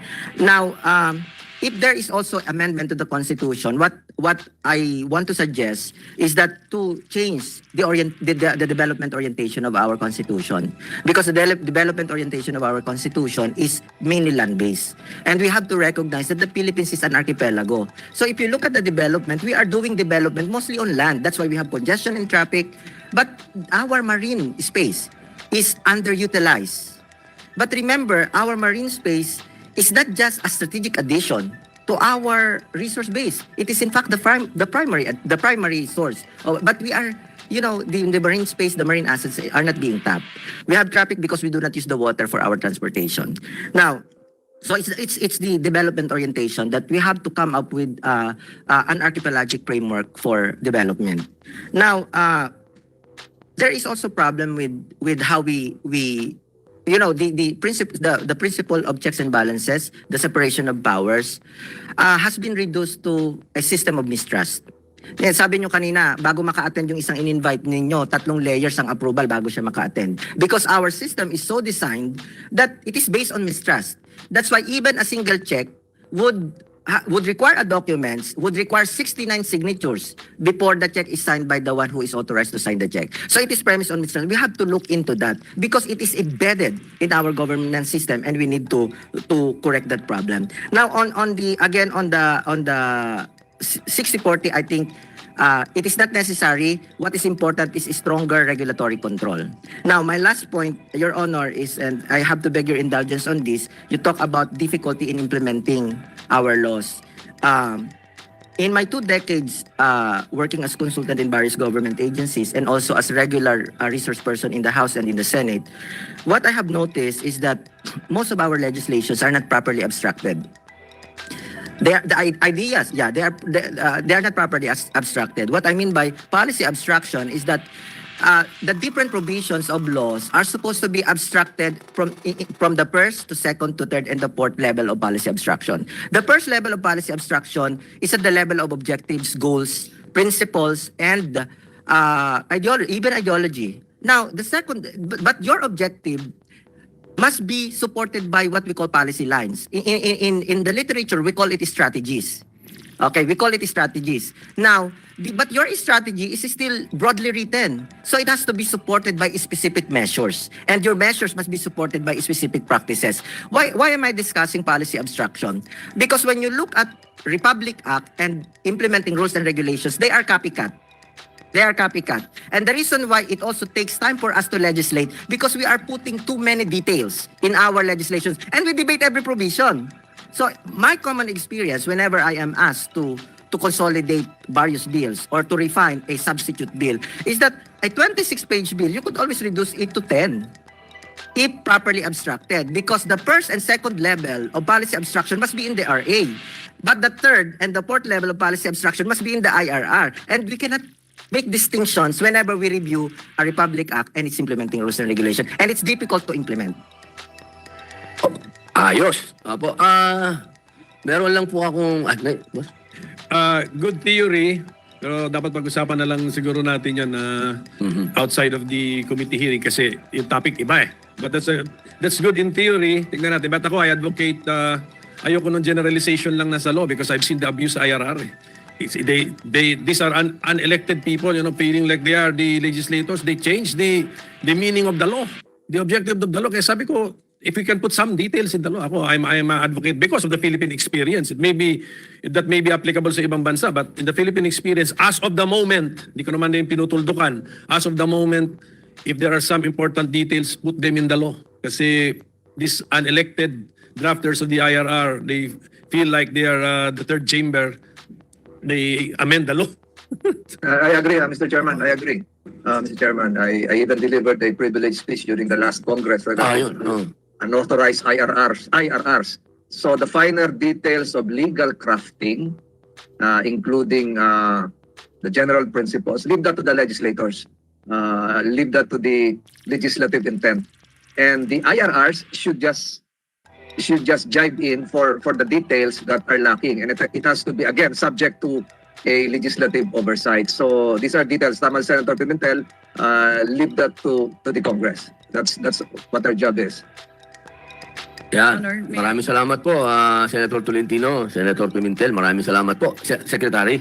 Yes, I beg the indulgence of the whole body, including your honors, because I really have to run or I'll be late for my next speaking engagement. But maybe just a quick repartee to what Eric just said. Let us not put the political party system in the Constitution. It can be one party, multi-party, two-party. It will depend on the dynamics of the system. Huwag nating ilalagay sa Constitution yung kanyang type. So thank you very much, Your Honors, for inviting me, and I hope you'll invite me next time. Apo ma'am, pagbalik niyo po, meron na po tayo dyan blackboard. Apo, whiteboard, kahit anong gusto niyong board. Ating panauhin sa online din kay Senator Francis Tolentino. Mr. Chairman, just a quick manifestation. Sige po, sige po. I was really turned off, probably might be the local term, by the previous resource person who practically lectured us on how to make laws, including IRR, that even saying that a 26-page law can be turned into 10 pages. So probably this is just to remind the resource persons, all the resource persons, that you just focus on your roles in this committee. You were invited to speak for on behalf of your group relative to the proposed amendments or amendment as filed by Senator Gatchalian, and don't stray into the job of lawmaking.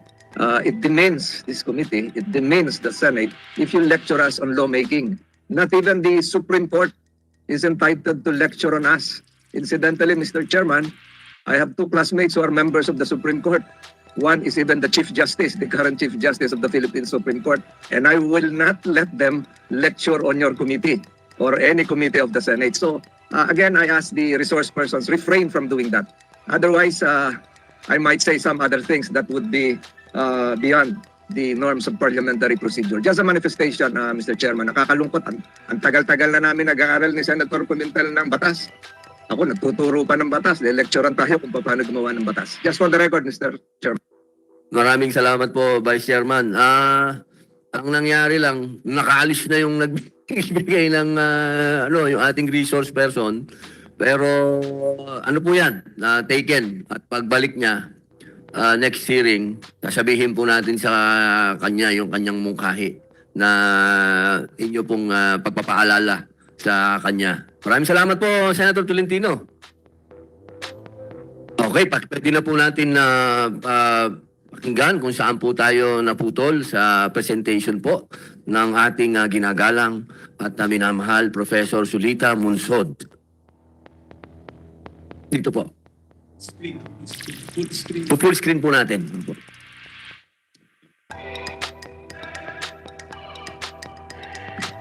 Sa umpisa pa lang gusto kong sabihin na recognize ko that foreign direct investment o FDI can contribute to economic development. But very often, as you will see, it does not do so. Therefore, my attitude towards FDI, tinatawag kong it is one of critical enthusiasm. Somewhere between critical wariness and uncritical enthusiasm. In other words, I mean, I look at it with a, I think that it can help, but so much can be harmed. So I'll start the presentation now. Enjoy ba kayo sa flag and the gavel that's supposed to represent the Senate? All right, the title, Liberalization of the Economic Provisions of the Constitution, neither necessary nor sufficient, and I will develop it that way. Ang outline po ng aking ganyan po ako magkuhan. First let's make sure we know what we mean by liberalization. Then we will look at the justification. Why do you want to lift the restrictions? And then we will look at the assumptions underlying those justification. And then we will look at the evidence. Does it support the assumptions? And we will focus on the Philippine experience with FDI. Katakot-takot ng mga saliksik na ginawa. And then I will go on to the Gatchalian resolution, which I already talked about a little while today. All right. When we talk about liberalization of the economic provisions, which means media, education, advertising, public utilities, land, and natural resources. Tignan nyo, si Senator Gatchalian is actually only talking about media, education, advertising, and public utilities. Hindi niya sinasama ang land and resources. Bakit? Because it's already resolved itself. For example, land, no ownership of land, that has been resolved because there's 75-year leases on land. So hindi problema yan. At saka sa natural resources, kung meron tayong financial and technical agreement, The Constitution allows 100% ownership. So there's no problem, really. All right? All right. Now you want to lift the ownership restrictions kasi sinabi dun sa mga whereas clauses ng resolution na it has closed the door. These restrictions have closed the door. Tinatawag nilang binding constraint on foreign direct investment. And therefore, because it has closed the door, walang foreign investment, wala tayong employment, wala tayong growth, wala tayong other opportunities that foreign direct investment gives us. Ngayon, ang tanong dyan is, what is the assumption behind that? That means you think that all foreign direct investment is good. Bring it in, because it create foreign economic growth, magkakaroon ng employment, skills transfer, technological transfer. Ayan lahat ang mga sinasabing mga benefits ng foreign direct investment. Meron tayong externalities, positive externalities. So the more foreign direct investment, the better. That's the first assumption. That's the underlying assumption of your desire to lift. And the second underlying assumption is, if you lift it, naku, magkakaroon ng what you call it, dagsang-dagsang, foreign direct investment. So I ask the question, does the evidence support these assumptions? All right? First, this is the all general evidence, huh? I mean, internationally, because of international studies, etc., all over the place, there's a vast literature, empirical studies on this. All right? And anong sinasabi ng mga studios na ito, the saliksiks? Yung sa macro level data, they show an association between foreign direct investment and higher level of income. Naku, that means, if there's foreign direct investment, there's going to be higher level of income. But it does not establish, but nothing establishes the causality. Ano ba? Is it the high level of income or the high growth rates that attract the foreign direct investment, or is the foreign direct investment that makes the high growth rates? That never has been established. Although you can see that China, because of its high growth rates, attracted foreign investment. All right? But no generalization can be made about the link between activities of foreign firms and income distributions. You cannot ever say that the bringing in of this will make income distribution more equitable. Tapos, that's the macro level. Yung micro, yung project level, anong nakikita ng mga saliksik? A majority of the projects on the, yielded positive effects on national income. Yes, but a sizable minority. 1/3 in 2 studies, anywhere to 25% to 45% of those projects had deleterious effects. So really, the point is, what you're trying to do, what any country is trying to do, is to maximize the benefits of FDI and minimize the costs, because there are costs. All right? Are we... So, ang sabi ng mga, the general evidence is that the evidence on the relationship between FDI and development suggests that it is very hard to make broad generalizations. And the impact of FDI depends on the purpose, the type of investment, as well as policies and institutions in the recipient country. Very important.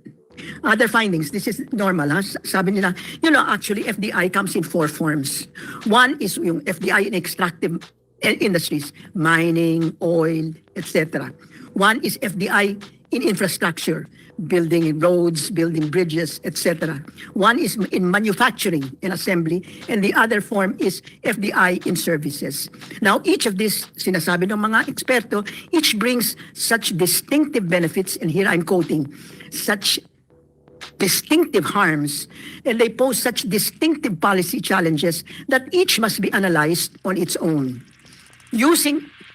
If you combine all of these FDIs and try to find one relationship between FDI and host welfare, or the country's welfare, or FDI and total factor productivity, or FDI and growth rate, it will make no logical sense. Ayun ang sinasabi. And yet that's what is happening. Doing that leads to inaccurate, substantive conclusions and misguided policy implications. So, and they talk, so if you separate these FDIs, ano ang nakikita nyo? Well, ang sinasabi nila, ang resulta ng mga saliksik is the FDI in firms, in extractive firms, and this also involves infrastructure. Mixed outcomes. Kasi it helped development in Indonesia, Botswana, Malaysia, that was their oil diamonds, Indonesia oil and Malaysia oil, but it did not help. It was problematical in Nigeria, Venezuela, Zambia, Democratic Republic of the Congo, Sierra Leone, etc. In fact, a study in Indonesia, looking at this FDI by sector, nakita nila that FDI in mining had negative effect on growth, very significant. All right, where am I? All right. So sinabi nila yan sa extractive. Ngayon, yung FDI that produces, yung dumadating ang FDI kasi enjoy sila sa domestic market, etc. It produces domestic market and relies heavily on subsidy or protection from competition.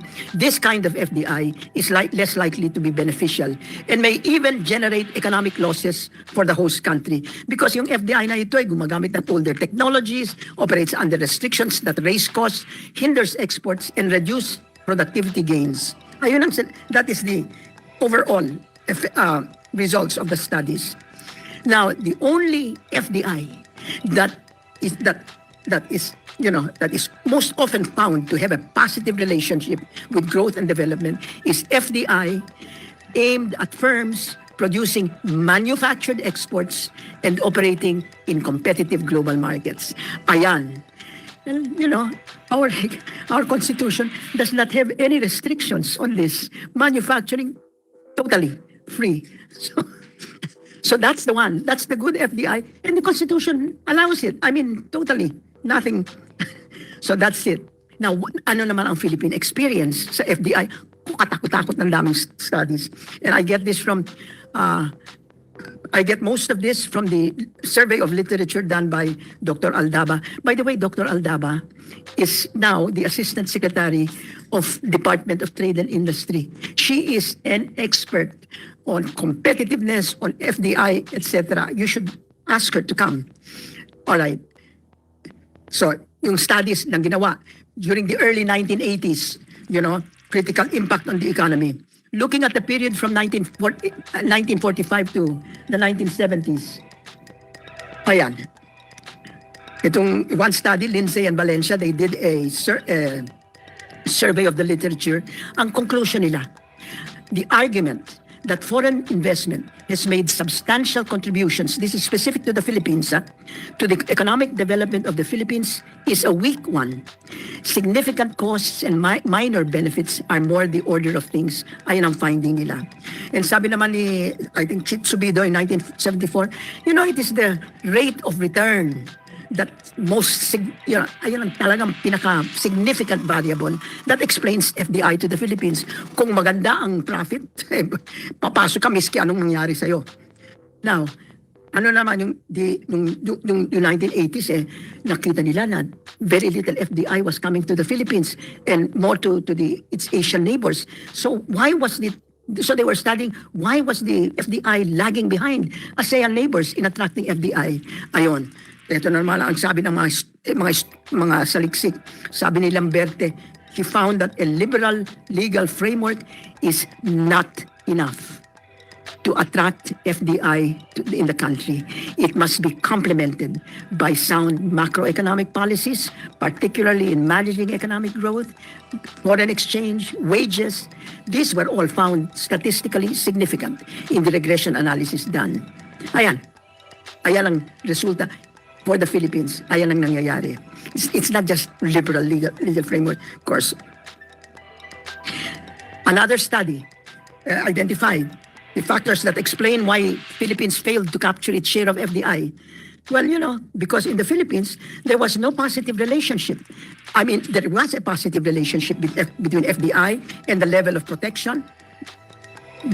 The more protected the level is, the more FDI there is. Stock of public investment, real gross domestic, that's pretty good. But there is a highly significant negative relationship between exports and FDI. Meaning to say, the more exports there are, the less FDI, or the more FDI, the less exports. That is a significant relationship. And there is a significant positive relationship between effective protection rate and FDI. Tapos, sabi naman ni Miranda, nag-review siya ng employment effects. Sinasabi, FDI will bring in employment. Yung pala, sabi ni Miranda, it was only less than 1% of total employment, both in 1983 and 1988.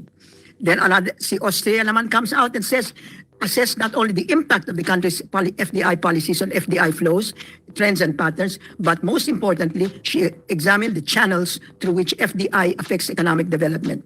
What her conclusions with respect to the Philippines? FDI makes significant contribution to country's development.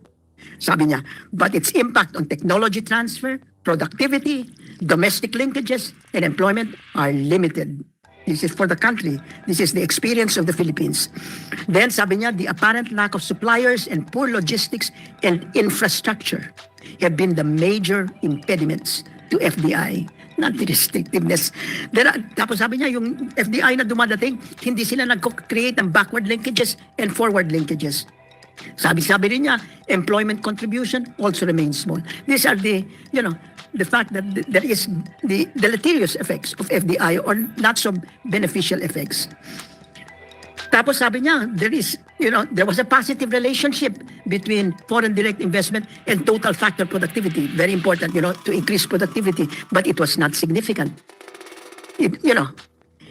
But sabi niya, actually there was a significant negative effect of manufacturing FDI on total factor productivity growth. That means the theoretical relationship between FDI increasing productivity was not borne out by the facts in the Philippines. I'm sorry, I lost it.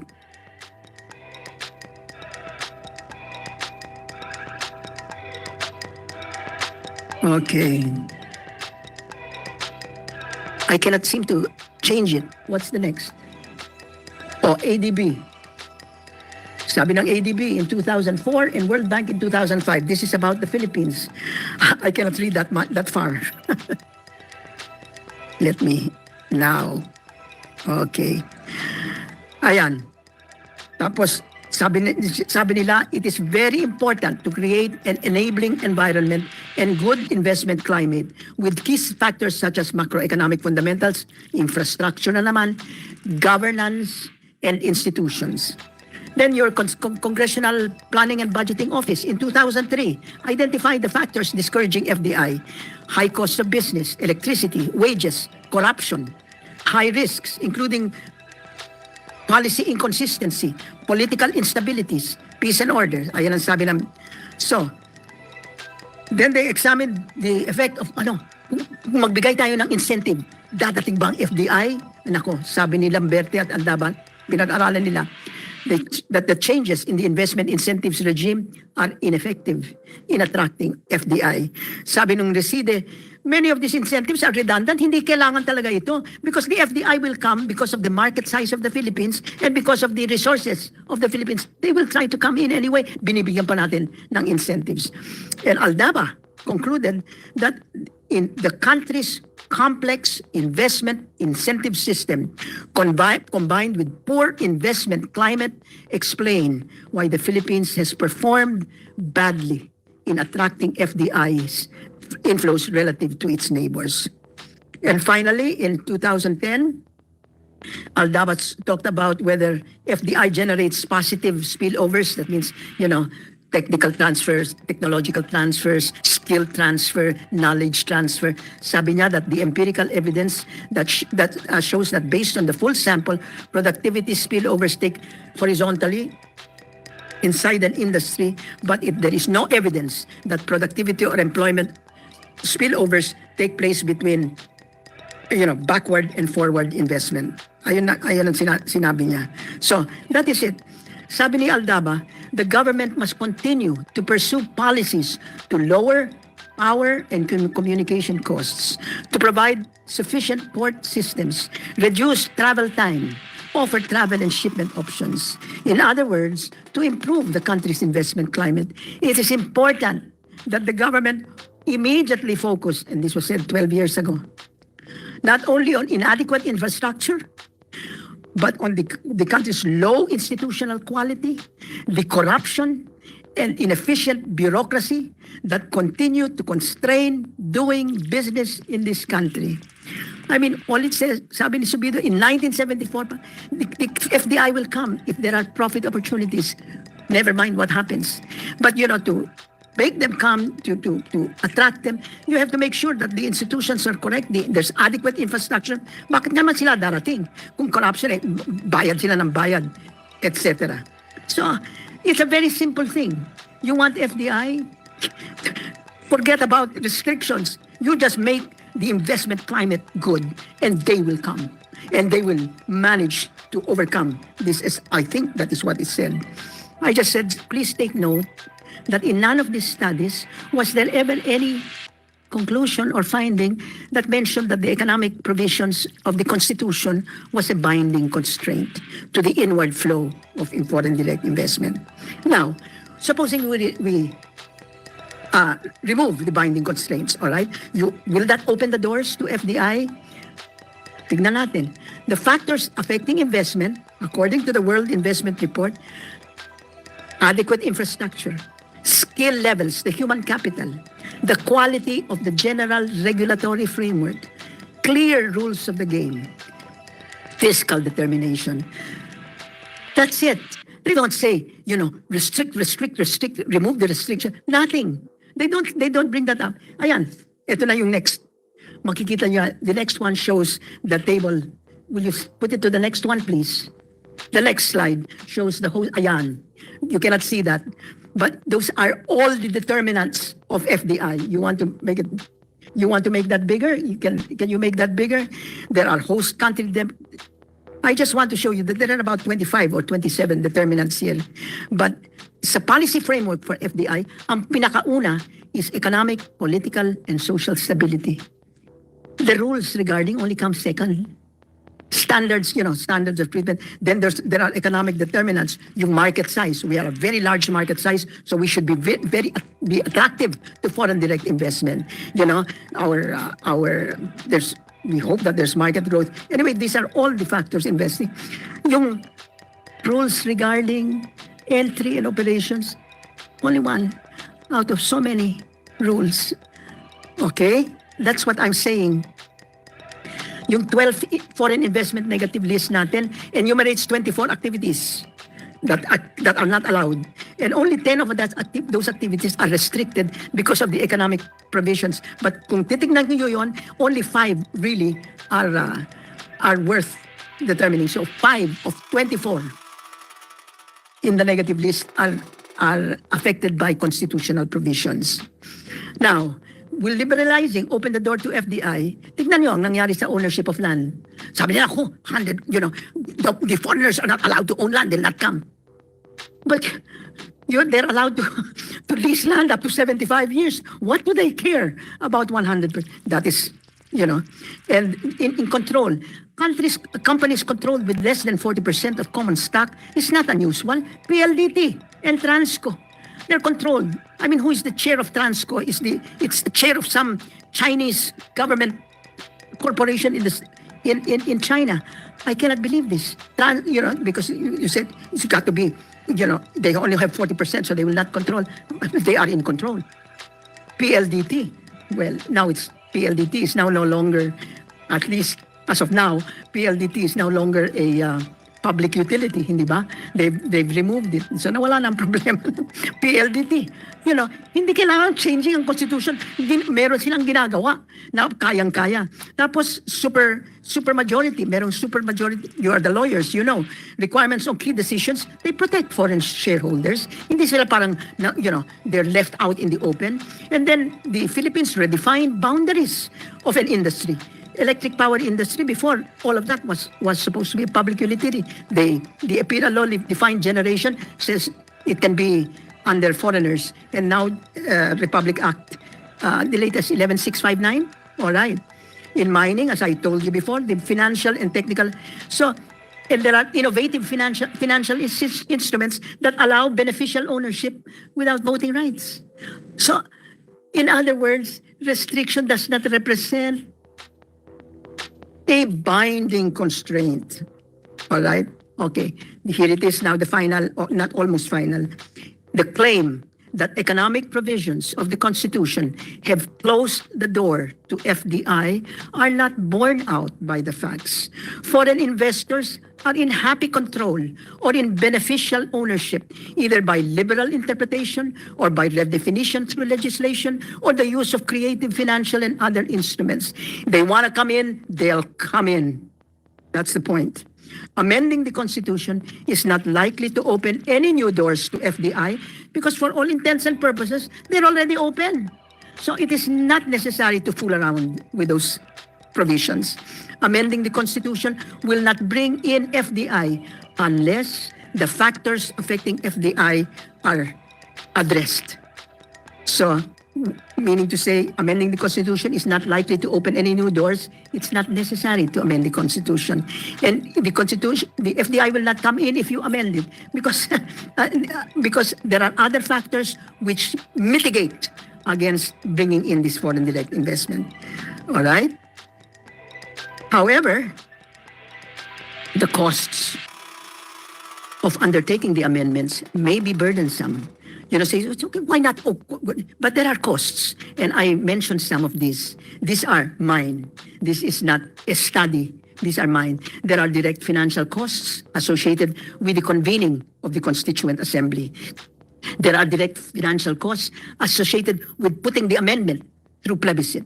Then there are the opportunity costs, time spent on this matter will reduce the time spent on other more impactful issues. My God, the Philippines is so much crisis. There is the risk also that the Constituent Assembly may widen the scope of their deliberations. Narinig ko si Ascuna, sabi niya, I'm only in favor of changing the provisions of the of the economic provisions of the Constitution.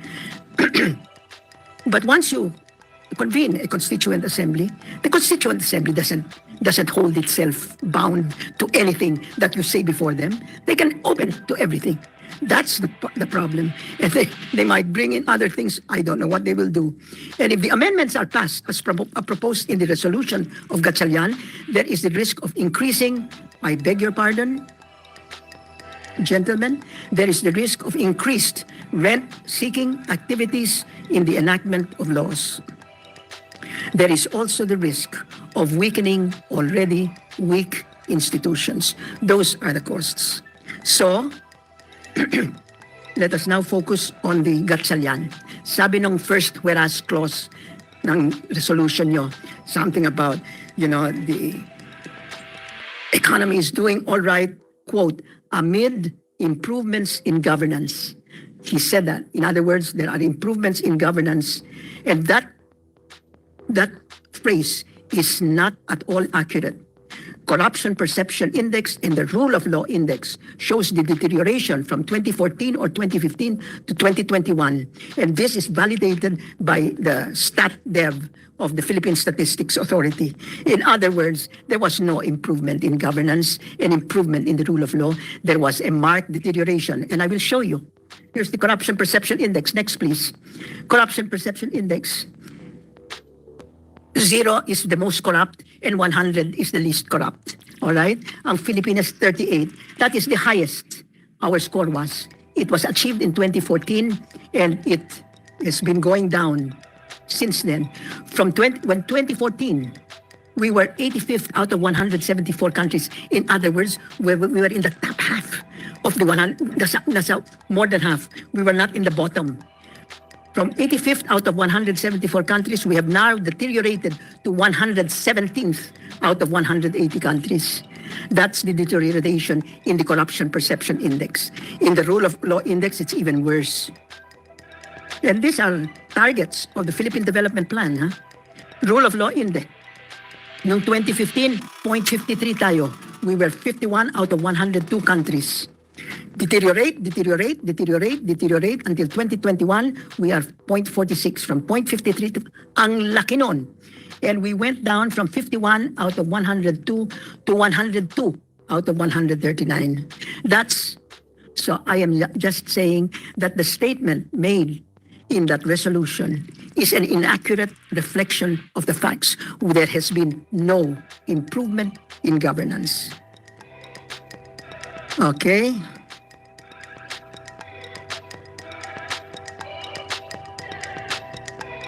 The second whereas clause, sabi, ganda nito, to sustain the growth of the Philippine economy, these restrictions need to be amended as they have constrained foreign direct investment. No evidence. Based on the 2020 OECD FDI Restrictiveness Index, Philippines is ranked as the third most restrictive in terms of FDI among 84 OECD countries. I would like to state that the OECD countries are not 84. They are only 38. The other 49 are 46 are non-OECD countries, including China and the Philippines. I hope that is changed. And then he says, we have one of the lowest FDI levels over the years. Parang he is relating all of that together, that because we have restrictiveness, we have low FDI. And I already showed that China, for so long, was number one restrictiveness and was the biggest recipient. It's still now the biggest recipient. And it's still one of the most restrictive. It's about number 10, 11. All right? So, it came out first. Regulatory Restrictiveness Index came out first in 97, then in 2003, 2006, and then yearly since 2010. China ranked number one most restrictive country from the beginning up to 2014. And still the largest. So you cannot say that the country's high ranking in that index means that it is scaring away FDI, as shown by the Philippines also. Okay, so the major takeaways here, mga anak, is the evidence from studies conducted both abroad and domestically do not support the underlying assumptions of the resolution that FDI will lead to growth and the other goodness, technological transfer, etc. And amending the Constitution is neither a necessary nor a sufficient condition to attract FDI and may entail burdensome costs.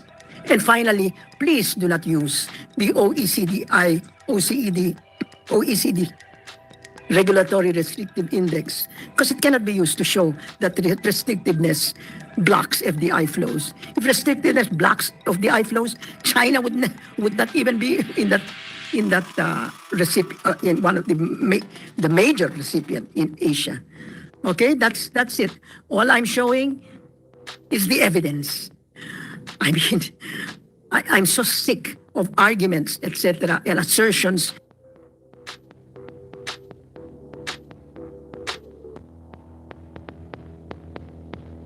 Hindi kailangan po. Hindi kailangan. Okay. Napakaganda po ng inyong mga presentation. Maraming salamat po, ma'am. Sa madaling usapan po, hindi nyo po sinusuportahan. Kahit ito pong sinasabi ng Kongreso din na unless otherwise provided by law. Well, definitely po. Apo. So it's not necessary. So you want to put it, and then you'll say, you give the power to Congress. And I'm saying, let's face it. Wow, everybody who wants to enter will be bribing, corrupting. That's what I meant when I said the rent-seeking activities might increase. You may not agree with me because maybe you are not participating in rent-seeking activities. But let's face it, that is the reputation. That's how it is. And even just sa mining na lang eh. Just investors. I'm saying that this move, hindi ho necessary yan. But the investment climate is really bad in the Philippines. But it is not because of that restriction. It is because you have infrastructure, you have corruption, you have weak institutions, you have government. That's all. That's all I'm saying. So why do it? Why do it? I don't understand.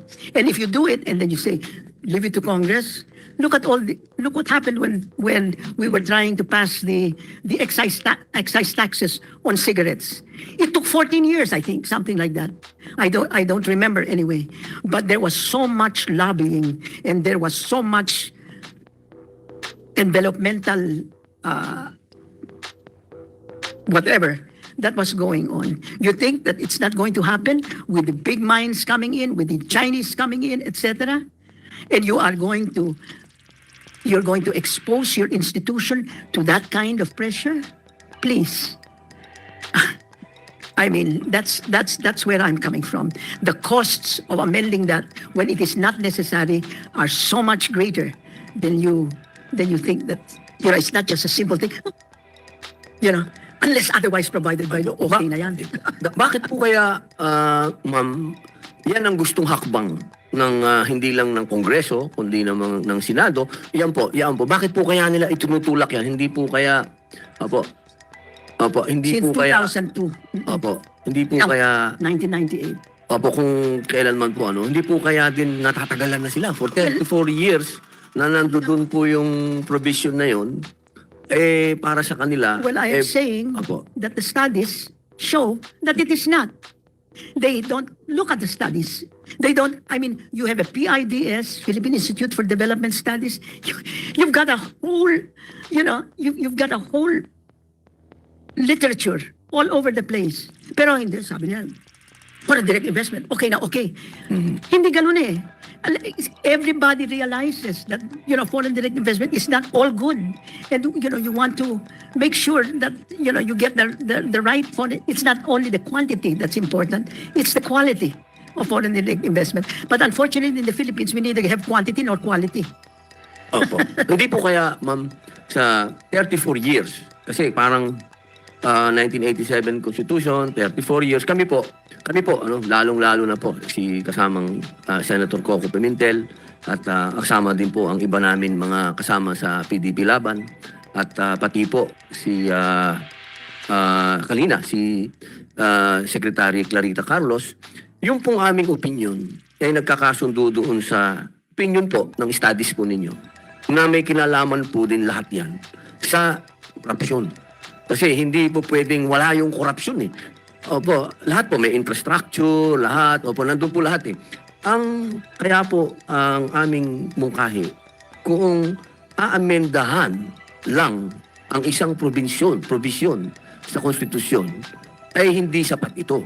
Ang amin pong nilalakad at ang amin pong sinusulong talaga ay revision. Revision. I respect your opinion, Senator Padilla, but I stand by my opinion that it is neither necessary nor sufficient. Pati po sa revision ng konstitusyon ay hindi po kayo... Yes, why? Is it necessary to change a constitution because it's 30 years old? The United States Constitution is over 200 years old. Pero It's 27 amendments. Now you're wanting to... Kasi po, ang Amerika naman po, ay sila ay presidential form pero federal sila.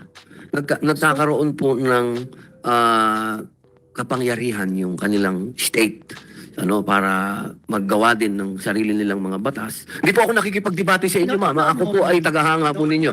Iminumungkahi lang po namin din. Ako sa katotohanan po sa inyo pong pagpapaliwanag, nagkaroon nga din po ako ng kamulatan patungkol dito sa FDI Act, RTLA Act, pati dito sa Public Utility Act, na siguro nga, sana wag nang kontrahin ng Supreme Court, maging epektibo ito sa ngayon na hindi pa po natin na isusulong pa itong revision.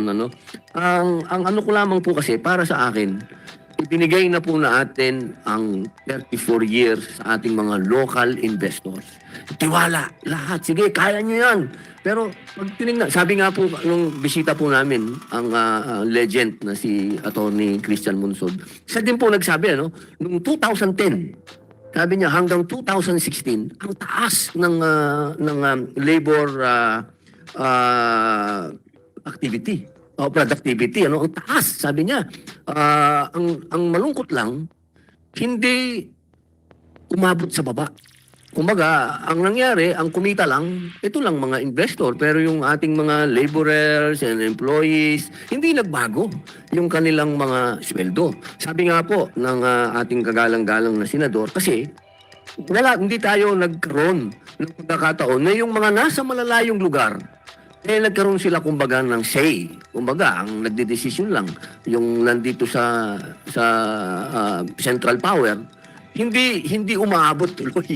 Kumbaga, ang naririnig lang natin palagi, kung sino lang ang pinakamalapit doon sa central government. Yun po yung ang napakaganda po ng mga sinabi ni Attorney Christian Munsod. Actually, yun po yung nagtatak sa akin na bakit nga kaya ganun? Bakit nga kaya dito yung sinasabi natin na pag nagkakaroon ng pag-ulad, umuulad lang, yung mayaman na.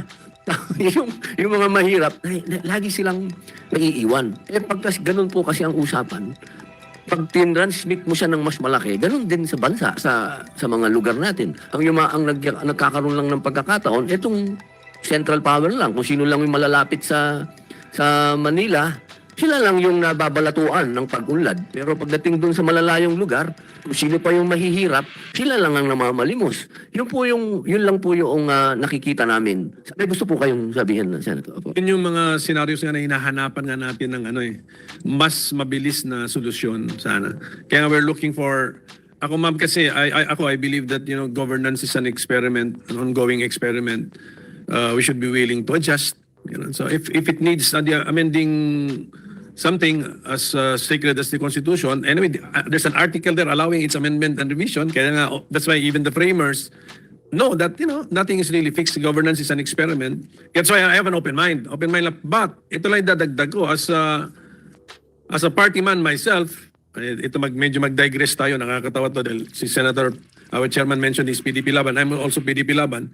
Yeah, but we do not meet. We do not meet with each other because we have an ongoing fight over the party. Yes, different factions. So, but as a party man myself, I should say that the PDP Laban's cause, since I've been a member since the 1980s, 40 years na po ako dyan, hindi talaga sa economic provisions nakatingin kami. Nakatingin kami actually sa political, structural change in the Constitution. So sa amin, there's really no escaping revision of the Constitution. Okay. Yes, ma'am. Ma'am, use the mic. All I'm saying, you can revise the Constitution. All I'm saying is, if the purpose of the revision of that Constitution is to attract foreign investment, it's not going to happen. It's not sufficient, you see, no matter what. The thing is, you have to be attractive. And you're not attractive. Actually, senators, we're not even attractive to local investors because there is so much outgoing foreign direct investment. Our investors, our Filipinos,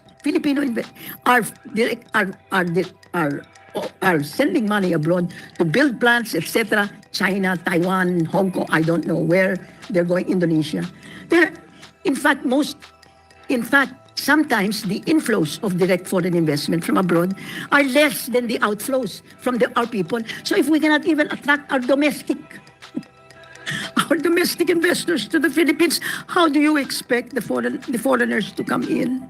I don't understand where you're coming from. I really don't. Yes. If you're asking me, it would bring in foreign direct investment, never. You have to do the other things first. Sorry. Okay po. Tama po yung Chairman. So yung sagot niya, klaro ang sagot ni Professor Monsod sa tanong.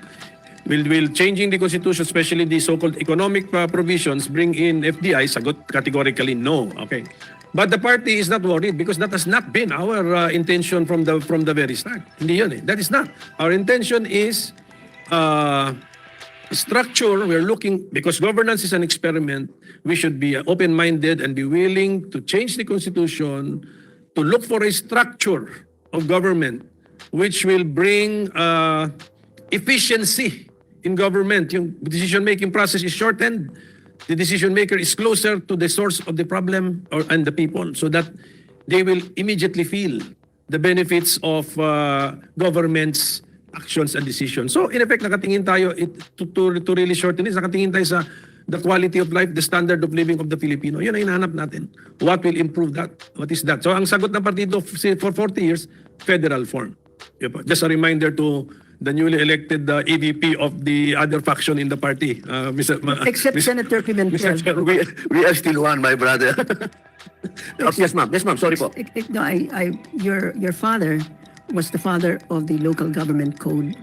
That local government code gives so much power to the barangays, and that power has never been used. The barangay is parliamentary system, where every citizen is a member. That's the closest thing to the basic democracy, and it hasn't. It's there. It's not been implemented. The local government the local government department, says you have to meet, and then gives them the agenda. That's not how it's supposed to be done. That's the local governments. They're the people. You can practice parliamentary democracy there. They're the people can actually say you can go out or change your laws or change the barangay, whatever it is. Ang ganda-ganda ng barangay, hindi ginagamit. Tapos gusto nyong palitan ang Pilipinas sa parliamentary na hindi nyo ina-examine kung paano nangyari na a parliamentary system at the barangay level has not worked. You have to build up, and this local government code has been enacted, I think, in 1992. 1991. Ang ganda-ganda. And plus with the Mandanas resolution, you really have autonomy. But never has anybody practiced it. The Philippine, what did you say? You Philippinize it or whatever. Whatever has happened, I think that's why look at what you have done. You're willing to postpone the barangay elections again. Talagang ini-small nyo yung pinaka basic what do you call it? The basic unit of democracy, which gives the people so much power, and yet they don't even know that it's there. How do you expect the Filipino people to all of a sudden be empowered by a parliamentary system? All be stuck with this, ayan si Kapitan or si Dynast, whatever. All your dynasts are going to be there. All of them. Maraming salamat po. Alam niyo po, sa totoo lang po, yung local government code, isa po yan sa napakaganda. Dahil yan po talaga ang alam naman natin ang kalooban ng ama ng aking kasama na si Senator Aquilino Pimentel. Talaga pong dahil siya galing sa malayong lugar na nakita po niya na ang pagkakaiba ng pag ikaw ay malapit sa sentro ng gobyerno, ikaw ay makakakuha. Kumbaga kung malapit ka sa kusina, masarap ang pagkain mo. Kapag napalayo ka sa kusina, tira-tira na lang. Kaya po talaga noong 1991, punong-puno po siya talaga ng optimism na sinasabi, na punong-puno siya talaga nung ginawa po niya yan. Pero nung 2005, kung makikita niyo po sa records ng Senado, siya mismo ang nagtutulak na ng federalismo. Sana po yun. Isipin niyo po, napaka-ironic po, from naniniwala siya dito sa local government code ng 1991, after 14 years, nag-file na siya ng... Opo. Ma'am. Opo. I think that local government code has just not been implemented. And that's what will happen. Opo. You have so many laws, and it's not being implemented, and they're not being implemented. I mean, this is not my area of expertise. I'm speaking as a citizen. Yes, ma'am. Yes. And I think that there's so much opportunity that Constitution gives us to empower the people from the bottom. And we're losing it. And I don't know why you think that changing it from the top, and, I mean, you have to think about this. I mean, is it worth it? Why don't you start and find out whether it's working at the barangay level, and then say let's bring it up. If that is what makes a unit more efficient, then we can bring it up. You have pilot, you have tests, and yet the legislature is the first one to say, never mind, postpone barangay elections. You have let those barangay captains be there. If you postpone the elections, those barangay captains will be there for 6 years and 7 months. My God, longer than the president. And why do you do that? Opo. Opo. No, for the record, I'm against postponing the... Oh, God. Pareho po tayo. Kasi po talagang kami po talaga, Wala pa sa plenary kasi. Wala pa. Pero hindi ba? kami po talaga ma'am sa PDP Laban, kami po talaga, ang gusto namin ma-empower talaga ay yung mga nasa baba. Kaya nga po, kami po gusto po namin talagang ma-decentralize ang power talaga. Kasi sobra po talaga ang binigay nating power. Ma'am, sorry po, meron lang po tayong mga speaker na marami din daw po silang mic. Pakinggan lang po natin sila. Ma'am Neda, may itatanong lang po kami sa inyo. Kanina pa po namin pinag-uusapan dito ang patungkol sa amenda, ganyan, ano. Kung magkakaroon ng Constitutional Assembly. Meron na po ba kayong idea kung magkano ang gagastusin kung magkakaroon ng Constitutional Assembly o Convention? Halimbawa, Constitutional Convention. Magkano po ba ang gagastusin dyan? Amount lang po, amount. Hello, ma'am. Ma'am Neda. Ma'am Neda, OIC Director. Pure. You're so pure. Wow.